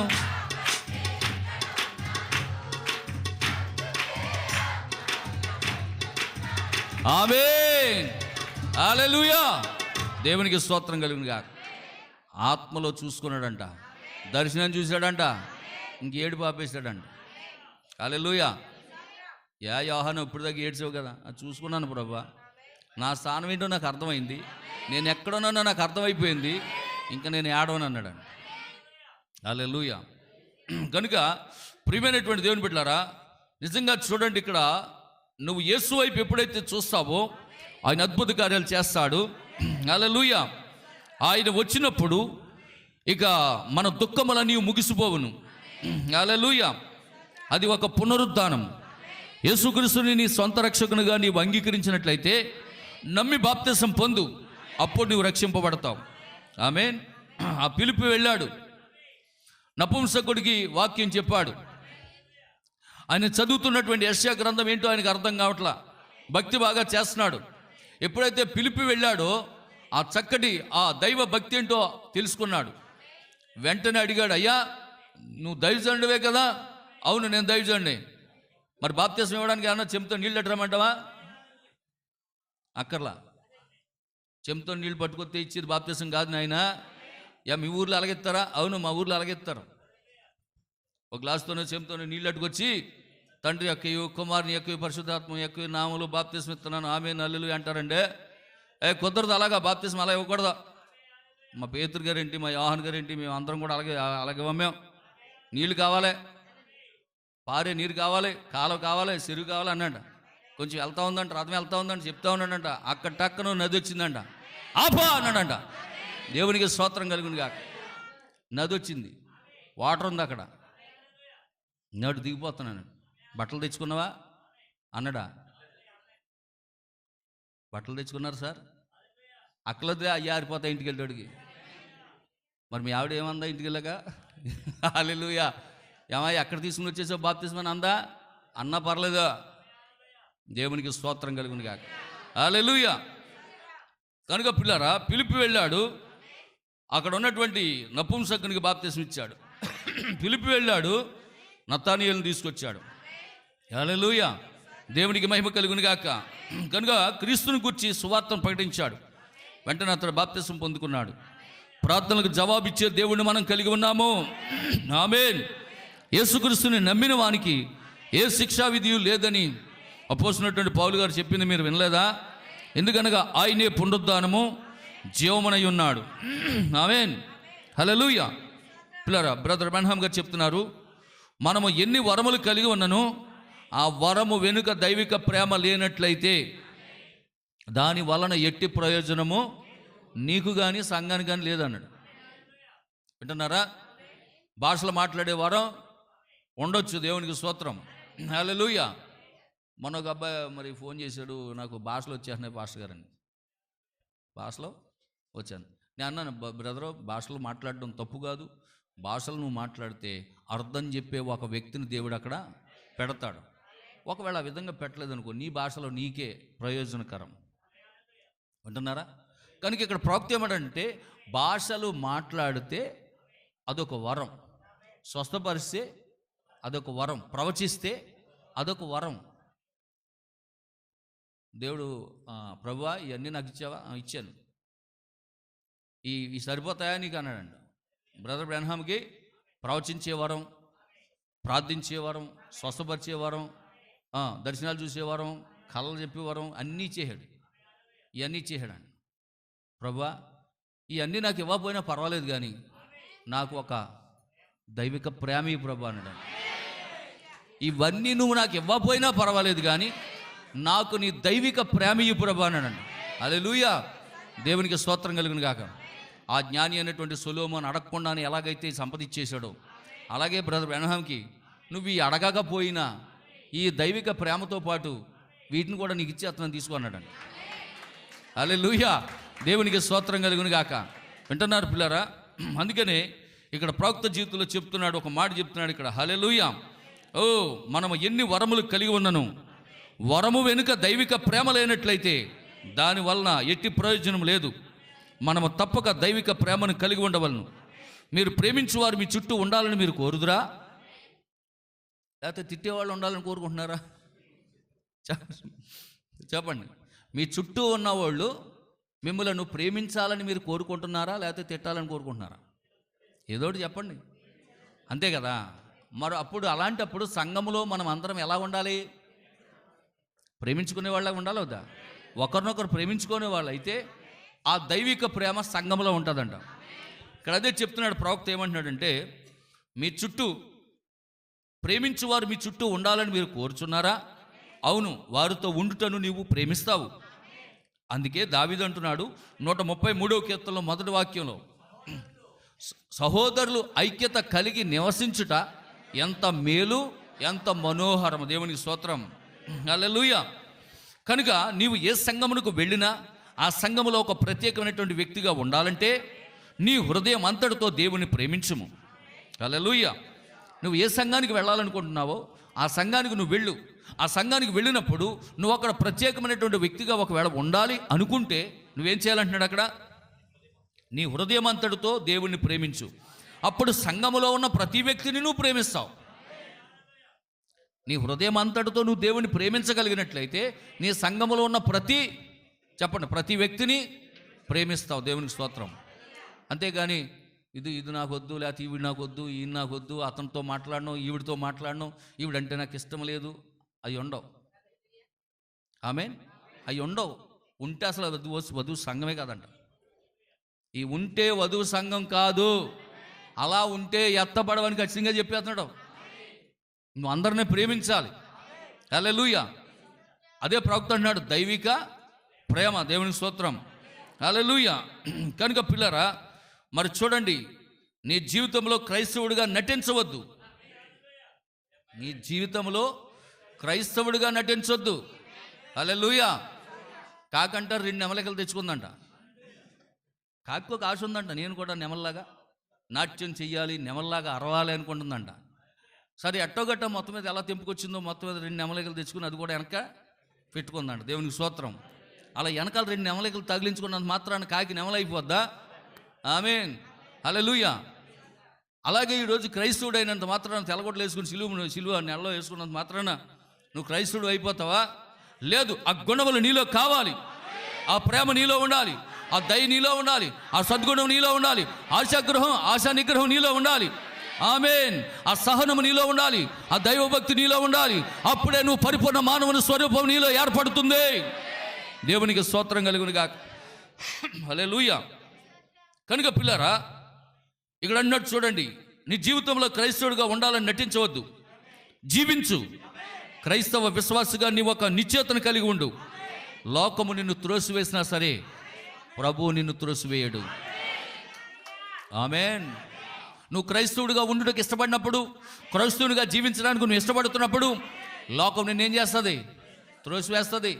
నువ్వు ఆభరణాలు తీసేసినప్పుడు, లేకపోతే నువ్వు సినిమాలు చూడడం మానేసినప్పుడు, లేకపోతే పేరుపాలెం బీచ్కు నువ్వు వాళ్ళతో పాటు వెళ్ళినప్పుడు, లేకపోతే ఏంటది వన సమారాధన ఏంటంటే అదేండి వనభోజనాలు భలే చెప్పారు. నాకు రావట్లేదు. దేవుని స్తోత్రం. వనభోజనాలకి పిలిచినప్పుడు బంధువులతో నువ్వు వెళ్ళకపోయినా నిన్నేం చేస్తారు? సమాజం త్రోసివేస్తుంది. ప్రవక్త అంటున్నాడు, సమాజం నిన్ను త్రోసివేయచ్చేమో కానీ దేవుడు నిన్ను త్రోసివేయడు. హల్లెలూయా. దేవునికి మహిమ కలుగును గాక. ఇంకేమంటున్నాడంటే, ఒకవేళ పాపము అనగా ధూమపానము, మద్యపానము, దొంగతనము, వ్యభిచారము, అబద్ధాలాట అని చెప్పవద్దు. అంటే ఇదే పాపం అని మీరు అనుకుంటున్నారా? కానీ అది పాపము కాదు. అది అవిశ్వాసం యొక్క గుణ లక్షణం. ఆమేన్. పాపం అనగా అవిశ్వాసం. హల్లెలూయా. ఈ పైన చెప్పబడినవి క్షమింపబడే పాపాలు. ఆమేన్. నువ్వు దొంగతనం చేసినా, నువ్వు వ్యభిచారం చేసినా, నువ్వు అబద్ధమాడినా, నువ్వేం చేసినా వాటిని దేవుడు క్షమించే పాపాలంటాయి. కానీ క్షమింపబడని పాపం ఒకటి ఉంది. అదేంటంటే ముగ్గురు దేవుళ్ళని నమ్మటం. దేవుడు ఒక్కడే అని నమ్మకపోవడమే పాపం అన్నది. అది క్షమింపబడని పాపం. అయితే ఇవన్నీ కూడా క్షమింపబడే పాపాలు. దేవునికి స్తోత్రం. హల్లెలూయా. దేవునికి మహిమ కలుగును గాక. వింటున్నారా? కనుక పిల్లరా, ఆ యొక్క వ్యభిచార స్త్రీ పట్టబడినప్పుడు కృప యేసు దగ్గరికి వచ్చింది. కృప యేసు ఎవరో? కృప దగ్గరికి వచ్చింది. క్షమించబడ్డదా లేదా? హల్లెలూయా. దేవునికి స్తోత్రం కలుగును గాక. అయితే ధర్మశాస్త్రం ప్రకారంగా మనం చూసుకుంటాం. 12 దాటేసింది. వెళ్ళండి చిన్నపిల్లలు, వెళ్ళండి బాబు. చిన్నపిల్లలు అందరూ వెళ్ళండి. దేవునికి స్తోత్రం. అమ్మ చిన్నపిల్లలు, వృద్ధులు కూడా వెళ్ళండి. దేవునికి స్తోత్రం. హల్లెలూయా. దేవునికి మహిమ కలుగును గాక. ఆమేన్. మనసా పాడుము మంచి దేవుని. నాకు రాబోతేనే ఇస్తాను, మీకు లేకపోతే ఇవ్వను. మంచి దేవుణ్ణి కొనియాడుము.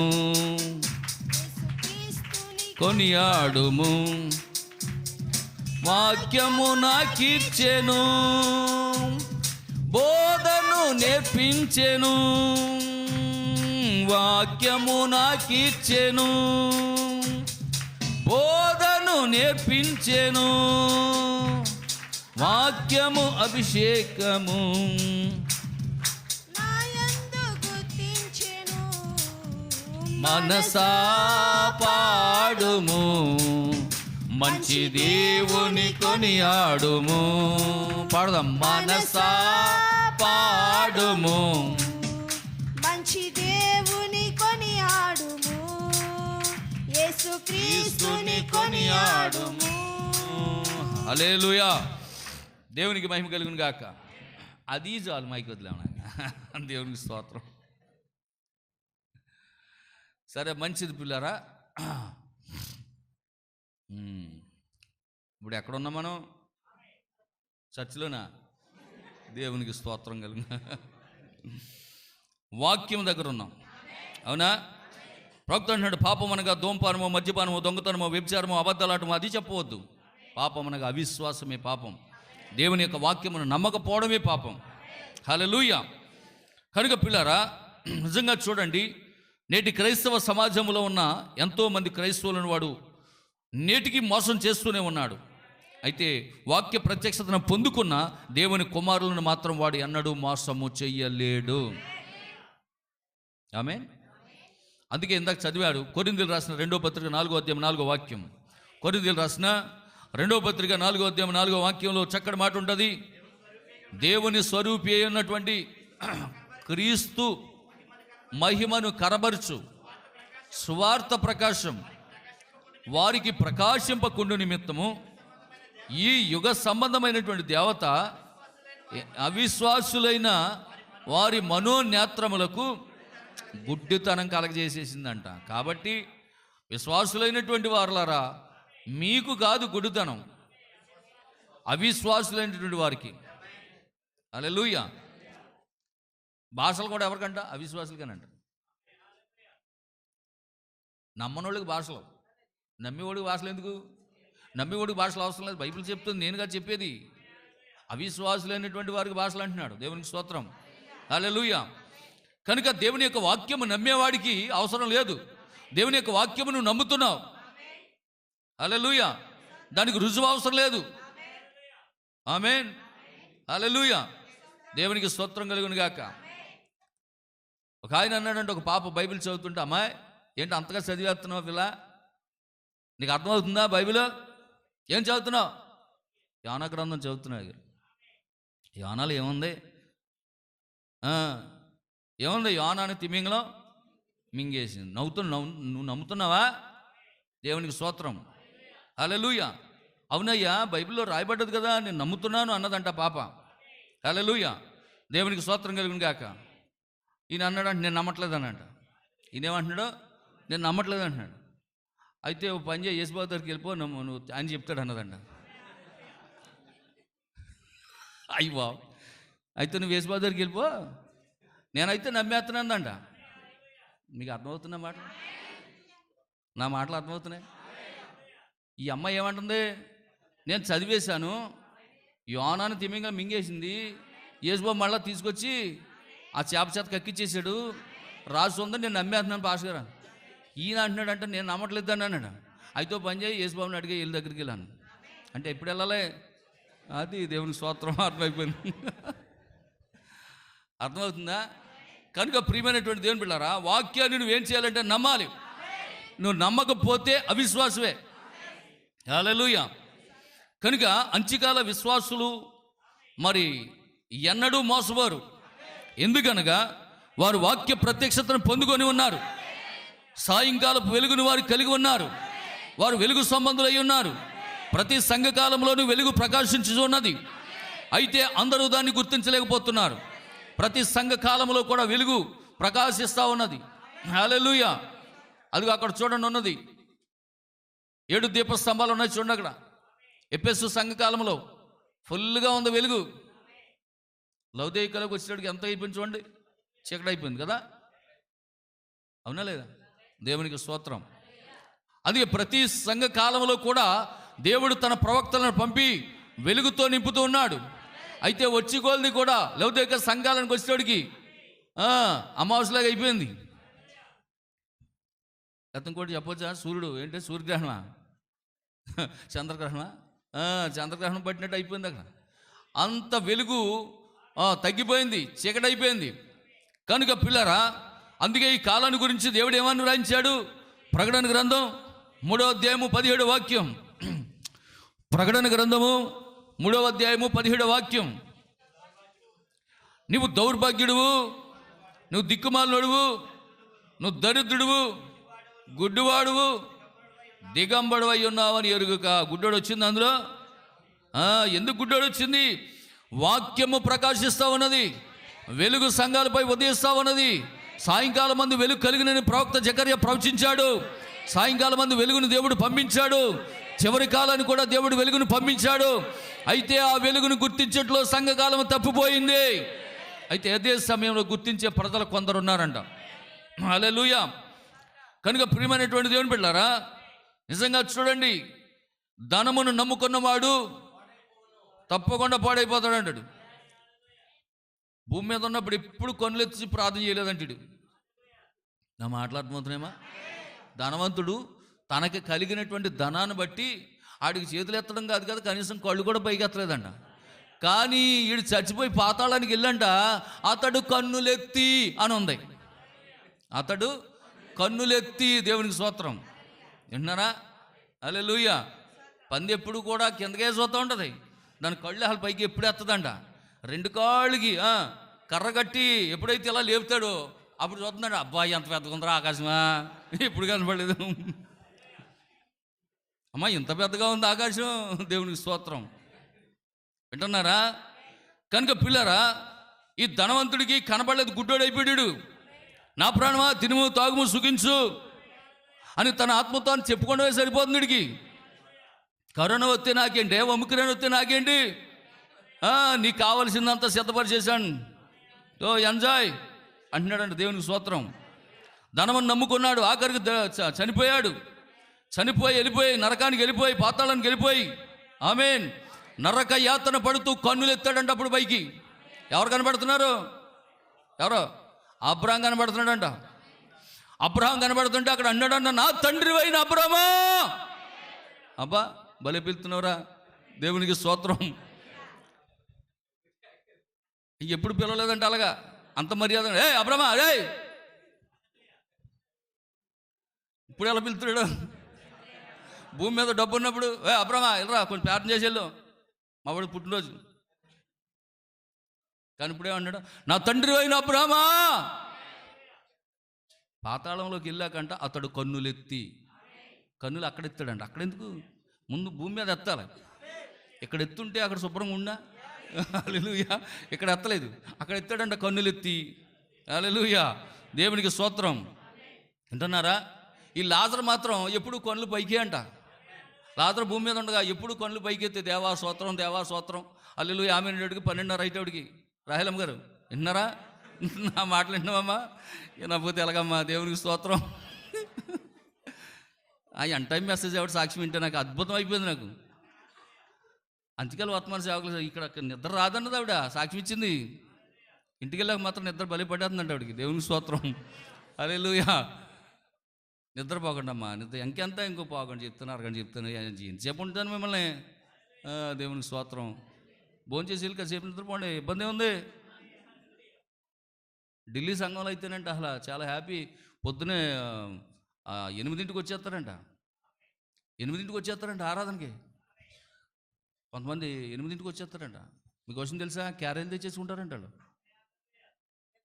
నిజమే. ఎక్కడికి? చర్చికి. ఢిల్లీలో మన ఈయన ఉన్నారు కదా, ఆశీష్ లాల్ గారు చర్చికి దూరం నుంచి వస్తారు కదా, క్యారేలు తెచ్చేసుకుంటారండి.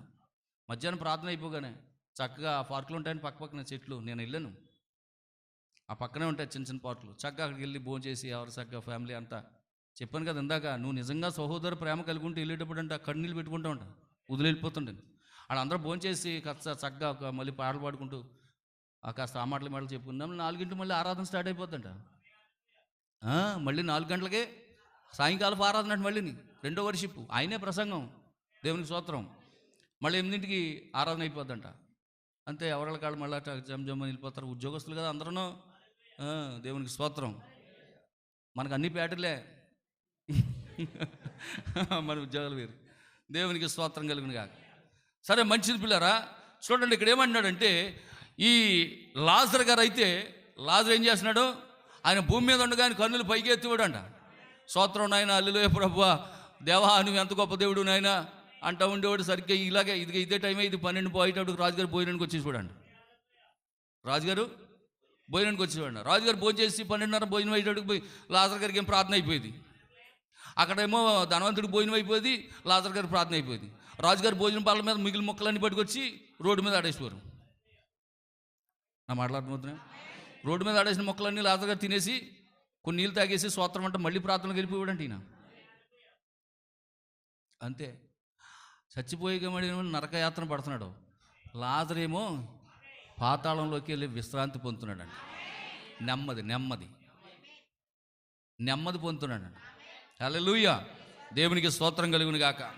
కనుక ప్రియమైనటువంటి దేవుని బిడ్డలారా, నిజంగా చూడండి, ఈ సంఘకాలము నీవు గుడ్డివాడు, ధనమును నమ్ముకున్నవాడు పాతాళంలో యాతన పడుతున్నాడు, దేవుని నమ్ముకున్నాడు పరదేశంలో నెమ్మది పొందుతున్నాడు. సంఘం ప్రారంభించబడినది పెంతెకోస్తు పండగ దినాన్న. ఏమో ఆమెననుకుని చెప్పడమా? హల్లెలూయా, దేవునికి స్తోత్రం కలుగును గాక. యూట్యూబ్లో చూసి వాళ్ళు అందరూ ఏమో నాకు ఫోన్లు చేస్తారు. అయ్యో మీ సంఘం ఎంత ఉద్యోగం ఉందండి, అయ్యో మీ సంఘం వాళ్ళు ఎంత గట్టిగా ఆమెను చెప్తున్నారు, హల్లెలూయా చెప్తున్నారు, ఓ స్తోత్రం అంటున్నారు, నన్ను ఏం మొలచెట్టుకి ఇచ్చారన్నారు. దేవునికి స్తోత్రం, హల్లెలూయా. ఒకవేళ మీ మాటలు కానీ అందులో ఎక్కువలే వెళ్తున్నాయేమో. ఆమెనంటాడు, ఆమెనంటున్నాయేమో అందులో. దేవునికి స్తోత్రం. అలా పెట్టావు నువ్వా? ఇది పెద్ద జనం ఉన్నట్టుగా అనుకుంటున్నారు వాళ్ళు.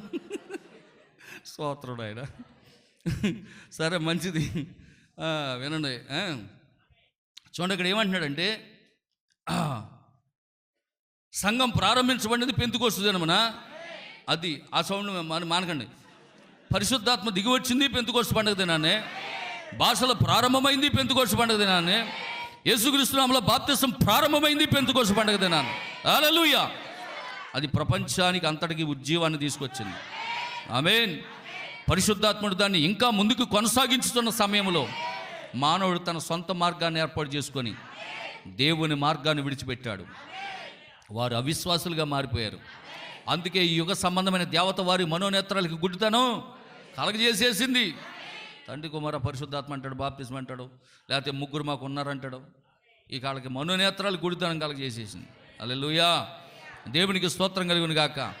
మార్గం సిద్ధపరచడానికి దేవుడు తన దూతను పంపిస్తానని ముందుగానే చెప్పాడు.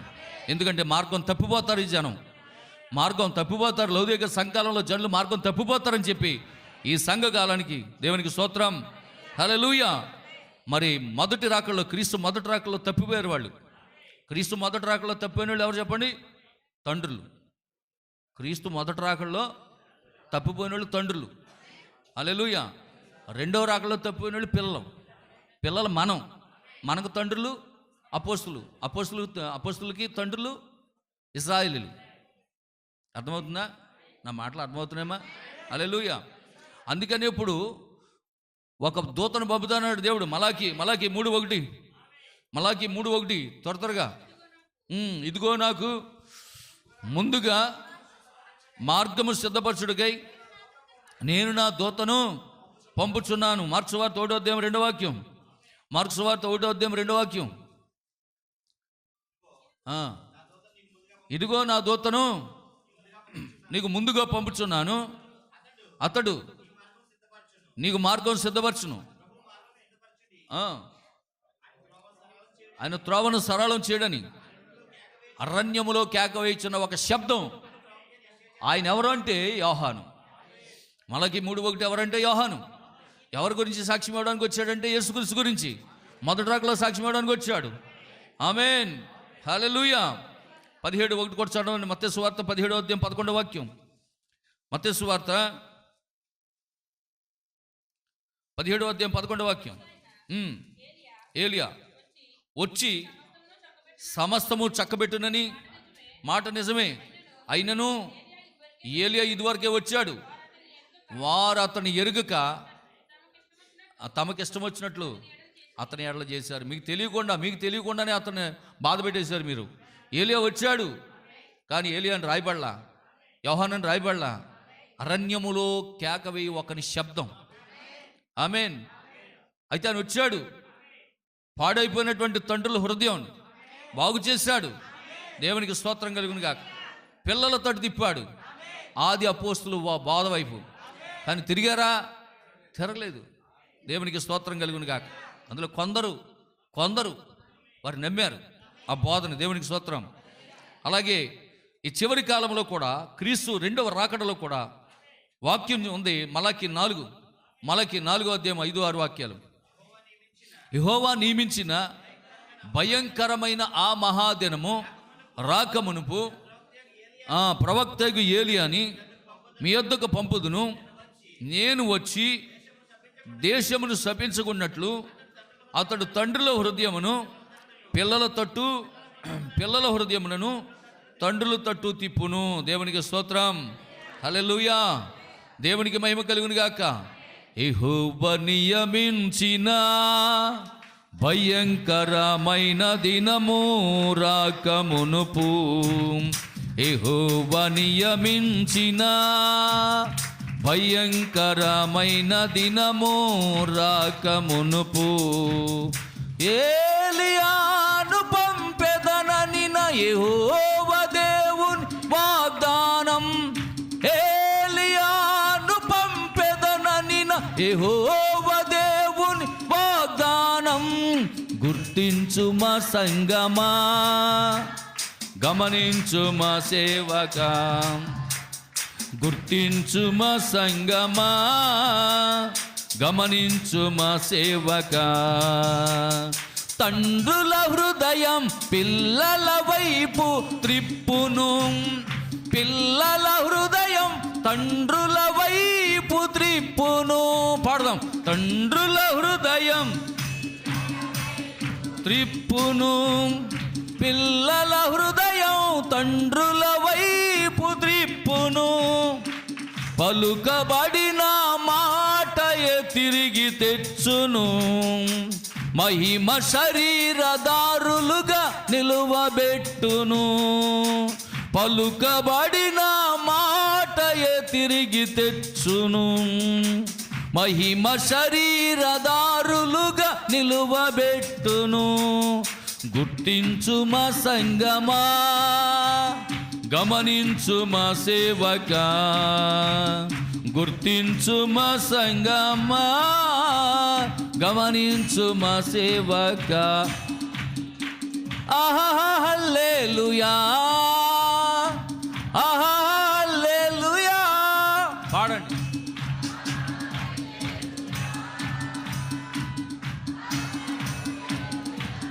హల్లెలూయా.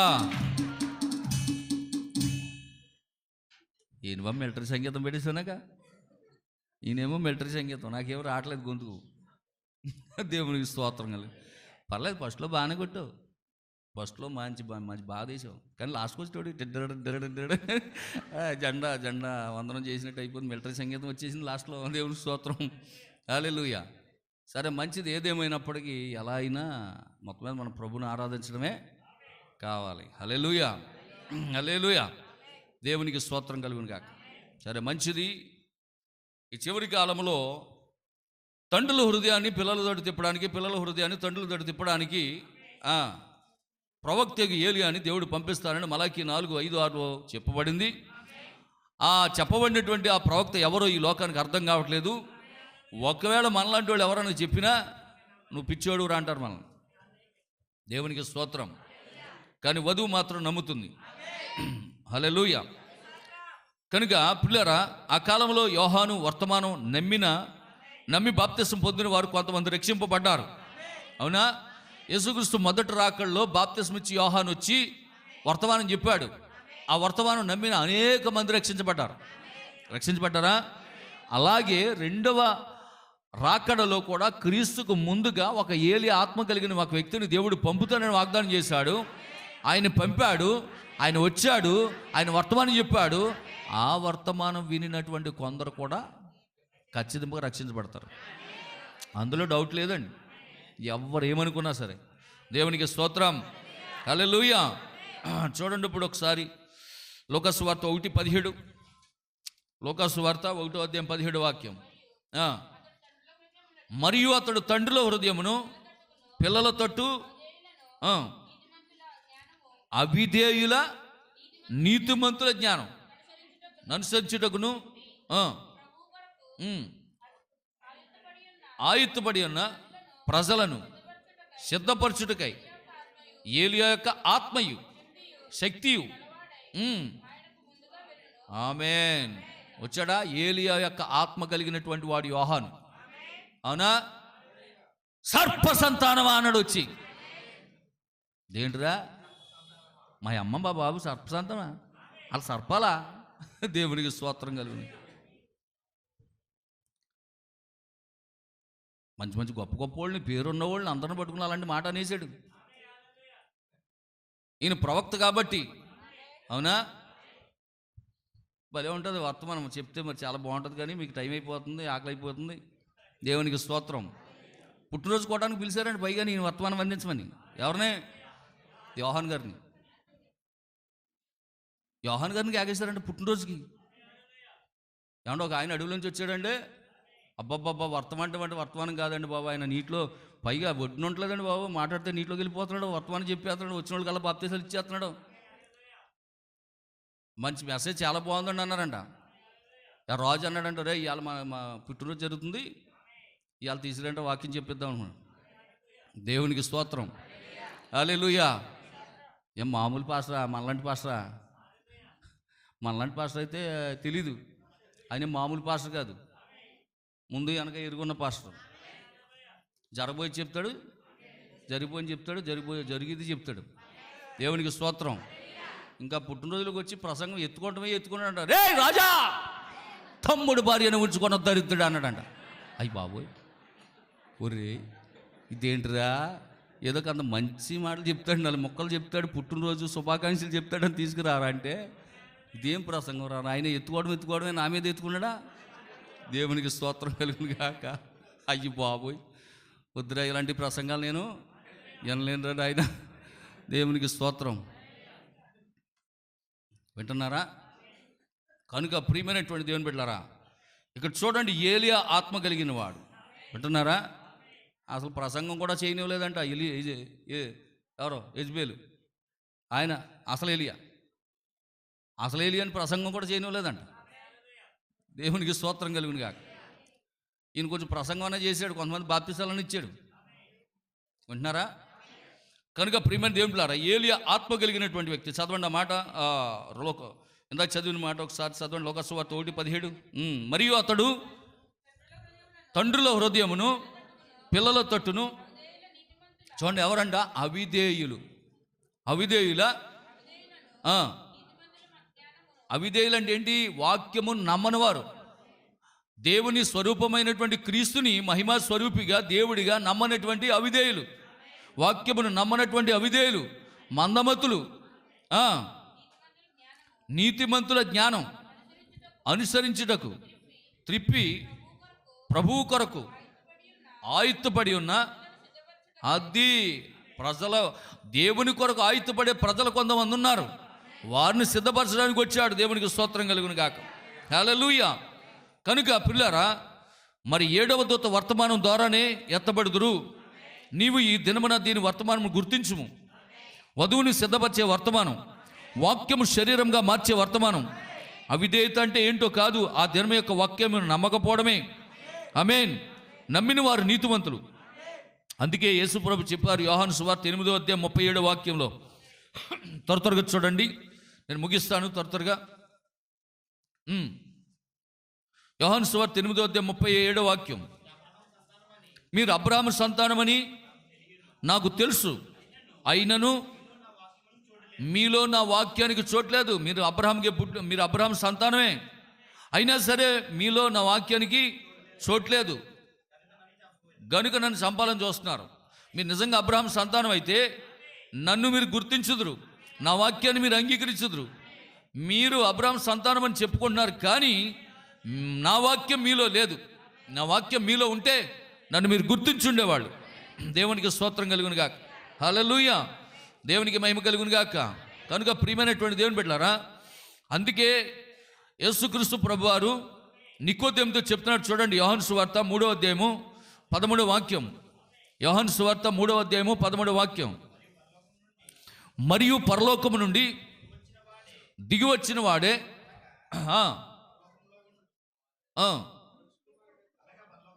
అనగా పరలోకంలో ఉండు మనుష్య కుమారుడే తప్ప పరలోకమునకు ఎక్కిపోయిన వాడు ఎవడును లేడు.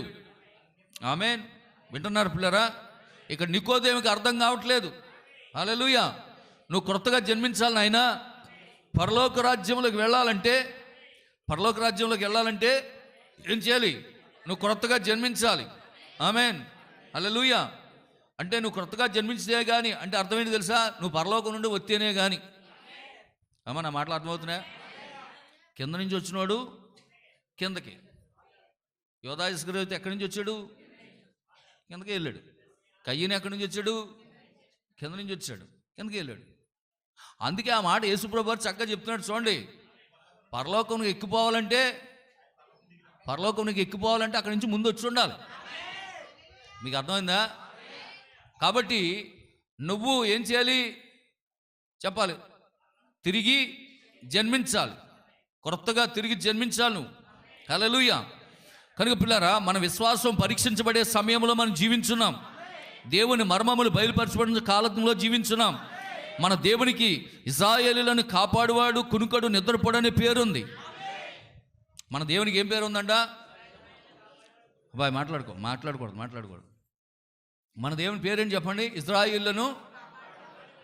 మరి మన పేరేంటి? ఆదివారం వస్తే కునికేయడమే మన పని, మనం నిద్రపోవడమే మన పని. మన దేవుడికి మాత్రం ఏం పని ఉంది? ఏం పేరు ఉంది? ఇశ్రాయేలును కాపాడువాడు, కునుగడు. మనం ఆదివారం మందిరానికి వస్తే కొనగడం ఏమని పని. దేవునికి స్తోత్రం. కనుక పిల్లరా, ఇక్కడ నిజంగా నువ్వు ఆదివారం మందిరంలోకి వచ్చి కొనుక్కుండా నిద్రపోకుండా ఉండలేరు మీరు.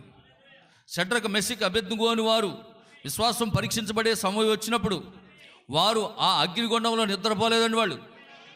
ఎందుకంటే వారు ఎరిగి ఉన్నారు, ఇశ్రాయేలును కాపాడువాడు, కునుగడు, నిద్రపోడు. అంచేత ఆయన వచ్చే వరకు మనం తెలియజేసి ఉందాం. నిద్రపోకూడదురా షడ్రక మెషక్ అబేద్నెగోలా. రేయ్, ఎంత దూరం తీసుకెళ్ళినా, ఎన్ని కట్టెలేసి 7 అగ్ని చేసినా, రే మెషక్ వింటున్నావా? షడ్రక జాగ్రత్తగా ఉండండి రా. మన విశ్వాసాన్ని మాత్రం మనం పోగొట్టుకోవద్దు. మన దేవుడు ఏమై ఉన్నాడు చెప్పాలి? ఇశ్రాయేలును కాపాడువాడు, కునుగడు, నిద్రపోడు. కాబట్టి మనం అందులోకి వెళ్ళినా సరే మనం కూడా నిద్రపోవద్దు. రేయ్ అలాగే అన్నయ్య అన్నారు. అంతే, ముగ్గురు వెళ్ళిపోయి శుభ్రంగా ఆరాధన చేసుకుంటున్నారంటే లోపలికి వెళ్ళి. అర్థమవుతుందమ్మా? ఆ మధ్యలో 4వ వాడుగా తిరిగి వచ్చేసాడు. వాళ్ళతో పాటు స్తోత్రం అనుకుంటున్నాడు. 4వ వాడు వచ్చేసాడంట. వాళ్ళతో పాటు ఆరాధన జరుగుతుందండి. అందులోను వర్షిప్ అయిపోయింది. అక్కడ ఆరాధన జరుగుతుందంట. ఆరాధించే వాళ్ళు వెళ్ళి ఆరాధన చేస్తుంటే ఆరాధించబడేవాడు ఊరికనే ఉంటాడంట. ప్రవక్త చెప్తున్నాడు, ఆరాధించడానికి ఆరాధికులు అందరూ వచ్చి ఇక్కడ కూర్చుంటే ఆరాధించబడేవాడు అక్కడ ఉండడంట, మన మధ్యకి వచ్చేస్తాడంట. హల్లెలూయా. దేవునికి స్తోత్రం కలుగును గాక. కనుక ప్రియమైనటువంటి దేవుని బిడ్డలారా, నిజంగా చూడండి, మరి విశ్వాసం పరీక్షింపబడే సమయం వచ్చినప్పుడు వారు నిద్రపోలేదు. దానియేలు విశ్వాసం పరీక్షించబడే సమయం వచ్చినప్పుడు సింహాల గుహలోని గెంటివేయబడ్డాడు. ఆమేన్. అక్కడ కూడా పిల్లరా దేవుడు దిగి వచ్చాడు. వాక్య బయలుపాటు లేకుండా నిజమైన ఆరాధన మనం చేయలేము. యోహాను ఆత్మవశుడైనప్పుడు జరగబో వాటిని దర్శనంలో చూశాడు. రూపాంతరపరచబడే శక్తి నీలో దేవుడు పెట్టి పంపిస్తే ఈ లోకంలో ఉన్న ఏ శక్తి నిన్ను ఆపలేదు. ఈ గడియ వర్తమానమే సత్యమని నువ్వు గ్రహిస్తే అదే నీకు ఎత్తబడే విశ్వాసం ఇస్తుంది. హల్లెలూయా. దేవునికి మహిమ కలుగును గాక. మన జీవితం ప్రతి దినము రూపాంతరపరచబడుతూ ఉంటుంది. మనము ఈ శరీరంలో జీవించుతున్నంత సేపు ఏవో పొరపాట్లు చేస్తూనే ఉంటాము. అయితే అవి అన్నీ యేసు రక్తము ద్వారా క్షమించబడతాయి. దేవునికి స్తోత్రం. హల్లెలూయా. మనము ఆత్మీయ ఎదుగుదల కొరకు ప్రతిదినము ప్రార్థించాలి. పరిశుద్ధాత్మ యొక్క మరి ముద్ర ఉన్నది, మృగపు యొక్క ముద్ర ఉన్నది. దేవునితో ముద్రించబడ్డావో, నువ్వు దేనితో ముద్రించబడ్డావో గుర్తించుకో. హల్లెలూయా. దేవునికి మహిమ కలుగును గాక. ముద్ర అనగా ఏంటో తెలుసా? ముద్రించబడుట. మనం చూడండి, పరిశుద్ధాత్మ చేత ముద్రించబడ్డారు. ముద్ర అంటే ప్రవక్త అంటున్నాడు ఆత్మ. మృగపు యొక్క ముద్ర అంటే మృగము యొక్క ఆత్మ. దేవుని యొక్క ముద్ర అంటే దేవుని యొక్క ఆత్మ. నువ్వు దేవుని ఆత్మ చేత ముద్రించబడితే దేవుని కుమారుడు, మృగపు యొక్క ఆత్మ చేత ముద్రించబడితే దెయ్యము కుమారుడు. అర్థమైపోతుందా? హల్లెలూయా, దేవునికి స్తోత్రం కలుగును గాక. కనుక ప్రియమైనటువంటి దేవుని బిడ్డలారా, నిజంగా ఇదిగో చూడండి, మనము ప్రతిదినము రూపాంతరపరచబడుతూ ఉండాలి. మన ఆత్మీయ ఎదుగుదల కొరకు ప్రతిదినం ప్రార్థించాలి. పరిశుద్ధాత్మ యొక్క ముద్ర ఉన్నది, మృగపు యొక్క ముద్ర ఉన్నది. నీవు దేనితో ముద్రించబడ్డావో నువ్వు గుర్తించాలి. అపోస్తలుడైన పౌలు చెప్పాడు, వెనుకొన్నవి మరిచి ముందున్న వాటి కొరకై వేగిరి పడదాము. ఒక రకంగా చెప్పాలంటే మనం కలిగి ఉన్నవి అన్నీ ఏవి మనము కావు అని గుర్తించాలి. హల్లెలూయా. పైనుండి వచ్చిన వాడు ఎల్లప్పుడూ పైనున్న వాటి కొరకే ఎదురు చూస్తూ ఉంటాడు. ఆమేన్. అంతేనా? పైనున్నవాడు ఎప్పుడు కూడా, పైనుండి వచ్చినవాడు ఎంతసేపు దేనికోసం చూస్తాడు? పైనున్న వాటి కొరకే ఎదురు చూస్తూ ఉంటాడు. హల్లెలూయా.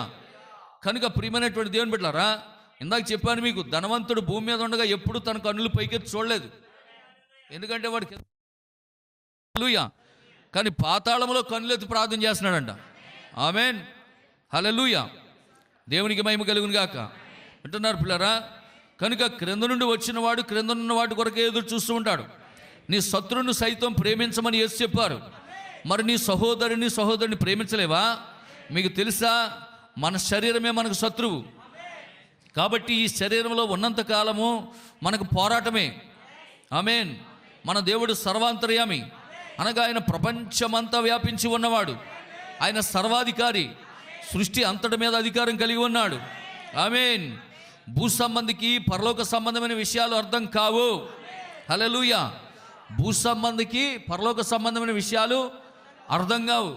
చూడండి, కోడి ఎప్పుడు కూడా పైకి ఎగరాలని ఆశిస్తుంది కానీ ఎగరలేదు. కోడి ఎప్పుడు కూడా భూ సంబంధి, అది భూమి మీద నివసిస్తుంది, కానీ దానికి ఆశ ఉంటుంది ఎగరాలని. ఎగరగలదా? పరలోకం లేదా పైనుండి వచ్చింది పక్షిరాజు, దానికి భూమి మీద ఉండాలనిపిస్తుందంట, కానీ కాసేపు ఉండదంట. అది ఉండలేదంట, అసలు నివసించలేదంట. అది వస్తుంది, దాని ఆహారం పట్టుకుంటే వెళ్ళిపోద్ది, ఒక్క క్షణం కూడా ఉండదంట అది. హల్లెలూయా. అలాగే ప్రియులరా, మనల్ని దేవుడు పక్షిరాజు పిల్లలతో పోల్చాడు. అవునా? మన పక్షిరాజులమై ఉన్నాం. హల్లెలూయా. ఓ నిజంగా చూడండి, పక్షిరాజు ఎప్పుడూ భూమి మీద ఉండాలని కోరుకోదు. అది ఎల్లప్పుడూ ఉన్నతమైన స్థలాల్లోనే నివసించాలని కోరుకుంటుంది. హల్లెలూయా. పరిశుద్ధాత్మ ద్వారానే ఒక విశ్వాసి ప్రత్యక్షతను పొందుకుంటాడు. ప్రకృతి సంబంధమైనటువంటి మనుషుడు ఆత్మ సంబంధమైన విషయాలు అర్థం కావు. తిరిగి జన్మించిన వ్యక్తులు మాత్రమే పైనున్న వాటిని చూడగలుగుతారు. అందుకే యేసు నికోదేముని తిరిగి జన్మించమని చెప్పాడు. త్వరలోనే మనము ఒక మహిమకరమైనటువంటి స్థలాల్లోకి వెళ్ళిపోబోతున్నాం. కాలం అనే తెరను దాటుకొని నిత్యత్వ పంచుల్లోకి వెళ్ళిపోతున్నాం. మరణం లేని స్థలాల్లోకి వెళ్ళిపోబోతున్నాం. ఆకలి లేని స్థలాల్లోకి వెళ్ళిపోతున్నాం. హల్లెలూయా. మరణము లేని, దుఃఖము లేని, వ్యాధులు లేని ఆ గొప్ప నిత్యత్వంలోకి మనం వెళ్ళిపోబోతున్నాం. హల్లెలూయా. దేవునికి స్తోత్రం కలుగును గాక. అలాంటి గొప్ప నిత్య రాజ్యములో నీకు చోటు కావాలంటే ఈ రాత్రికాల సమయం, ఈ యొక్క మధ్యాహ్నకాల సమయంలో నీవు తప్పకుండా వాక్య ప్రకారం జీవించినప్పుడు, హల్లెలూయా, వాక్యం ఏదైతే చెప్తుందో వాక్య ప్రకారం నువ్వు జీవించినప్పుడు తప్పకుండా నువ్వు ఆ పరలోక స్థలాల్లో నువ్వు కూర్చుంటావు. ఫైనల్గా ప్రవక్త తేల్చి చెప్పేసింది ఏంటో తెలుసా? నువ్వు పైనుండి వస్తే ఖచ్చితంగా పైకి వెళ్తావు. ఒకటే, అందులో డౌట్ లేదు. ప్రవక్త చెప్పిన ఒక్క కార్యం చెప్తున్నాను, ముగిస్తున్నాను. చెప్పండి. నువ్వు గనక నిత్యత్వంలో నుంచి వస్తే మళ్ళా తిరిగి నువ్వు నిత్యత్వంలోకి వెళతావు. హల్లెలూయా. అందులో ఎంత మాత్రం డౌటు లేదు. యోధా ప్రయత్నం చేశాడంట పైకి వెళ్ళాలని. ఇస్కరియోతు యోధా ప్రయత్నం చేశాడు, నేను కూడా యేసుప్రభు శిష్యుల్లో కలిసిపోవాలి, యేసుప్రభులో మారిపోవాలి, యేసుప్రభులో పైకి వెళ్ళిపోవాలి. వెళ్ళడా? వెళ్ళా. కారణం ఏంటంటే, నువ్వు గనక నిత్యత్వంలో నుంచి వస్తే ఖచ్చితంగా నువ్వు తిరిగి నిత్యత్వంలోకి వెళ్తావు. హల్లెలూయా. ఒకవేళ కింద నుంచి కనుక వస్తే కిందకి వెళ్తావు. అంచేత మనకు అర్థమైందా లేదా? ఇప్పుడు చెప్పండి. నిన్ను నువ్వు తగ్గించుకొని జీవించగలిగినట్లయితే నీ భక్తిని బట్టి మనం ఎవరం పరలోకి వెళ్ళాం. మనం చేసే భక్తిని బట్టో, మనం చేసే ఉపవాసాలను బట్టో, మనం చేసే స్వస్థత కార్యాలను బట్టో, మనం చేసే పుణ్య కార్యాలను బట్టో మనం పరలోకం వెళ్ళాం. ఒకటే గుర్తుంచుకోండి, ఎలా నువ్వు పరలోకం వెళ్ళగలుగుతావంటే నువ్వు పరలోకము నుండి వచ్చుంటే, నువ్వు ఆల్రెడీ ఆ స్థలాల్లో ఉండుంటే, నువ్వు మళ్ళా తిరిగి అక్కడికే వెళ్తావు. హల్లెలూయా, దేవునికి స్తోత్రం కలుగును గాక. కనుక దేవుని చిత్తమైతే మళ్ళీ ఈవినింగ్ మళ్ళీ మనం వాక్యం చూద్దాం. మధ్యాహ్నం 3:30కే స్టార్ట్ చేద్దామా? 3:30కు వచ్చేస్తారా? 3:30కు వచ్చేసేయండి. లేకపోతే కొంచెం, ఎందుకంటే పెందలగడ చీడడిపోతుంది 6ంటికి. అవునా? ఓకే. మరి దూర ప్రాంతాలు వెళ్ళే వాళ్ళు ఉన్నారు కనుక పెందలగడ వచ్చేసేయండి. 3:30 కల్లా వచ్చేసి 3:30కి ప్రారంభిద్దాం. కొద్ది సమయం ఎక్కువ వాక్యాన్ని విందాం. హల్లెలూయా, దేవునికి స్తోత్రం కలుగును గాక. అందరూ కూడా లేచి నిలబడినట్లయితే మరి మనం చిన్న ఆరాధన చేసుకొని వాక్యాన్ని ముగించుకొని మన గృహాలకు వెళ్దాం. హల్లెలూయా, హల్లెలూయా, హల్లెలూయా, హల్లెలూయా, హల్లెలూయా, హల్లెలూయా, హల్లెలూయా. పరము నుండి భువికి దిగి వచ్చిన యేసయ్యా, వ్యర్థము కాలేదు నీ మరణయాతన. పరము నుండి భువికి దిగి వచ్చిన యేసయ్యా, వ్యర్థము కాలేదు నీ మరణయాతన. శ్రమలతో పోరాడి గెలిచితివయ్యా, పోరాడుటేలాగో నేర్పితివయ్యా. శ్రమలతో పోరాడి గెలిచితివయ్యా, పోరాడుటేలాగో నేర్పితివయ్యా. పాడదాం, అందరూ కలిసి పాడదాం. నీకే ఆరాధన, నీకే నా హృదయార్పణ, నీకే ఆరాధన, నీకే నా హృదయార్పణ. నాతో నీవు, నీతో నేను ఒకటై ఉన్నాము. గ్లోరీ. నాతో నీవు, నీతో నేను ఒకటై ఉన్నాము. విడిపో యేసయ్యా. ఒకటి కంటే ఎక్కువగా ఎన్నో మారులు చేసిన పాపములన్నిటినీ క్షమించిన దేవా. ఒకటి కంటే ఎక్కువగా ఎన్నో మారులు చేసిన పాపములన్నిటినీ క్షమించిన దేవా. పరిశుద్ధతతో నన్ను నింపితివయ్యా, ఆత్మతో నన్ను నడిపితివయ్యా. పరిశుద్ధతతో నన్ను నింపితివయ్యా, ఆత్మతో నన్ను నడిపితివయ్యా. గ్లోరీ. నీకే అవునయ్యా, నీకే నా హృదయార్పణ, నీకే ఆరాధన, నీకే నా హృదయార్పణ. నాతో నీవు, నీతో నేను ఒకటై ఉన్నాము. విడిపో యేసయ్యా. నాతో నీవు, నీతో నేను ఒకటై ఉన్నాము. విడిపో యేసయ్యా. నా దేవ నీవే కదా, నా దేవ నీవే కదా, నన్ను నడిపే దైవము, నన్ను నడిపే దైవము. పాడదాం, అందరూ కలిసి పాడదాం. నీకే ఆరాధన యేసయ్యా, నీకే నా హృదయార్పణ. ఆమేన్. నీకే ఆరాధన, నీకే నా హృదయార్పణ, నీకే ఆరాధన, నీకే నా హృదయార్పణ. హల్లెలూయా, హల్లెలూయా, హల్లెలూయా, హల్లెలూయా. అందరం కూడా ప్రార్థన చేద్దాం పిల్లలు, అందరం కూడా ప్రార్థన చేద్దాం. ఈరోజు ఈ 2022వ సంవత్సరం దేవుడు నిజంగా మరి ఈ దినం వరకు మనల్ని కాపాడారంటే 30 రోజులు, ఈ జనవరి నెలలో 30 దినాలు కాపాడారు. అందుని బట్టి మనం దేవునికి ఎంతైనా కృతజ్ఞతాస్తుతులు చెల్లించబద్దులమైన. హల్లెలూయా, హల్లెలూయా, హల్లెలూయా, హల్లెలూయా, హల్లెలూయా. పరిశుద్ధుడానికి వందనాలు, మహోన్నతుడానికి స్తోత్రాలు, మహాగణుడానికి వందనాలు, అద్భుతగరుడానికి స్తోత్రములు, ఆశ్చర్యకరుడానికి స్తోత్రములు, మహిమోన్నతుడానికి స్తోత్రములు.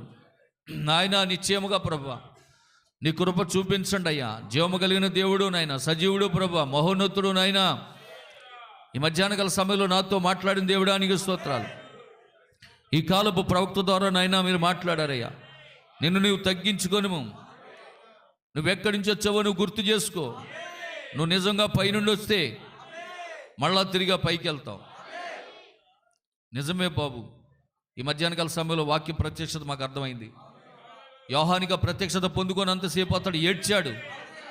ఎప్పుడైతే దర్శనాన్ని చూశాడో తనకు అర్థమైపోయింది ప్రభా, ఒక దినాన గొప్ప పునరుద్ధానం ఉందని, ఆనాడు ప్రభా అక్కడ ఇంకా మరణం ఉండదని ఒక గొప్ప నిశ్చయత కలిగి ఉన్నాడు ప్రభా. తను ఎక్కడి నుంచి వచ్చాడో తనకు అర్థమైంది ప్రభా. కనుకనే అతడు ఏడవడం మానేశాడు. ఈరోజు ఆ గొప్ప ప్రత్యక్షత వధువుకి ఇచ్చావు నాయన. అందులో బట్టి నీకు ఎంతో లెక్కలేని స్థుతులు అర్పిస్తున్నాం. ఈ మధ్యాహ్న కాల సమయంలో మా స్థానాన్ని మేము గుర్తించి ఎత్తబడే విశ్వాసం మాకు కూడా కలగ చేయండి నాయన. మా భక్తిని బట్టి కాదు, మా స్వనీతిని బట్టి కాదు నాయన. ఎందుకంటే మేము అతిక్రమంలోను పాపంలోను రూపించబడి వచ్చాం, అబద్ధాలతో లోకానికి వచ్చాం. కాబట్టి మా నీతి అన్నడూ నీ రాజ్యంలో చేరలేం. కాబట్టి నిజముగా నువ్వు మమ్మల్ని అక్కడి నుంచి పంపించుంటే, నీ వాక్య విత్తనమాలు పెట్టుంటే దేవ, మేము తప్పకుండా ఆవలగట్లో మేము కలుసుకుంటాం నాయన. ఆ గొప్ప ధన్యతను మాకు దయచేయండి. మహోన్నతుడానికి వందనాలు. ఈ మధ్యాహ్న కాల సమయంలో విన్న వాక్యాన్ని మా హృదయంలో భద్రపరుచుకొని వాక్య ప్రకారం జీవిస్తూ మీరు అక్కడికి సిద్ధపడడానికి సహాయం చేయండి. దేవానికి వందనాలు. మరి ఇక్కడ ఎవరైతే బలహీనలు ఉన్నారో వాళ్ళని బలపరచండి ప్రభా. రోగులుంటే ముట్టి బాగు చేయండి అయినా. ఇదిగో విదేశాల్లో ఉండి ఈ యొక్క లైవ్ ద్వారా, ఈ యూట్యూబ్ ద్వారా వింటున్నటువంటి ప్రేక్షకులందరికీ కూడా ప్రార్థిస్తున్నాం ప్రభా. వారిలో ఎవరైనా బలహీనలు ఉంటే బలపరచండి, రోగులుంటే ముట్టి బాగు చేయండి నాయన. స్వస్థతను దయచేయండి, రక్షణ లేని వారి రక్షణ దయచేయండి ప్రభా. నీకు వందనాలు. మళ్ళీ సాయంకాలం 4 గంటలకు జరిగే ఆ యొక్క నాయన లార్డ్ సప్పర్ విషయంలో కూడా సహాయం చేయండి ప్రభు. మంచిగా నాయన దీవించబడడానికి సహాయం చేయండి. మా ప్రతి అతిక్రమలను పాపములను నేదుటి మేము ఒప్పుకొంచున్నాం ప్రభా. క్షమించమని సందులో ప్రార్థిస్తున్నామయ్యా. రొట్టె రాక్షసం తీసుకోవడానికి యోగ్యతను మాకు దయచేయండి ప్రభా. నీకు స్తోత్రాలు చెల్లిస్తూ ఈ మధ్యాహ్న కాల సమయంలో చేరువచ్చిన ప్రజలందరినీ మీరు దీవించి పంపించండి. నీ రాకడ ఆలస్యం మీద మరొకసారి నిన్ను స్తుతించే భాగ్యం మాకు అందరికీ దయచేయమని ప్రభు యేసుక్రీస్తు నామములో ప్రార్థించి స్తుతించి వేడుకొంచున్నాము తండ్రి. ఆమేన్. మన ప్రభు యేసుక్రీస్తు వారి యొక్క కృప, పరిశుద్ధాత్మిక సహవాసం, సన్నిధి ఇక్కడ చేరిన మనకు సకల పరిశుద్ధులకు, మరి ముఖ్యంగా ఈ వర్తమానం విన్నటువంటి మనందరికీ, ఈ పునరుద్ధాన ఆరాధనలో పాలుపంపులు పొందిన మనందరికీ సదా దేవుడే తోడు నడిపించి ఈ వారమంతా కాపాడును గాక. Amen. Amen. Shalom. God bless you. ప్రభు మిమ్మల్ని అందరూ దీవించినాక అందరికీ వందనాలు. Praise the lord.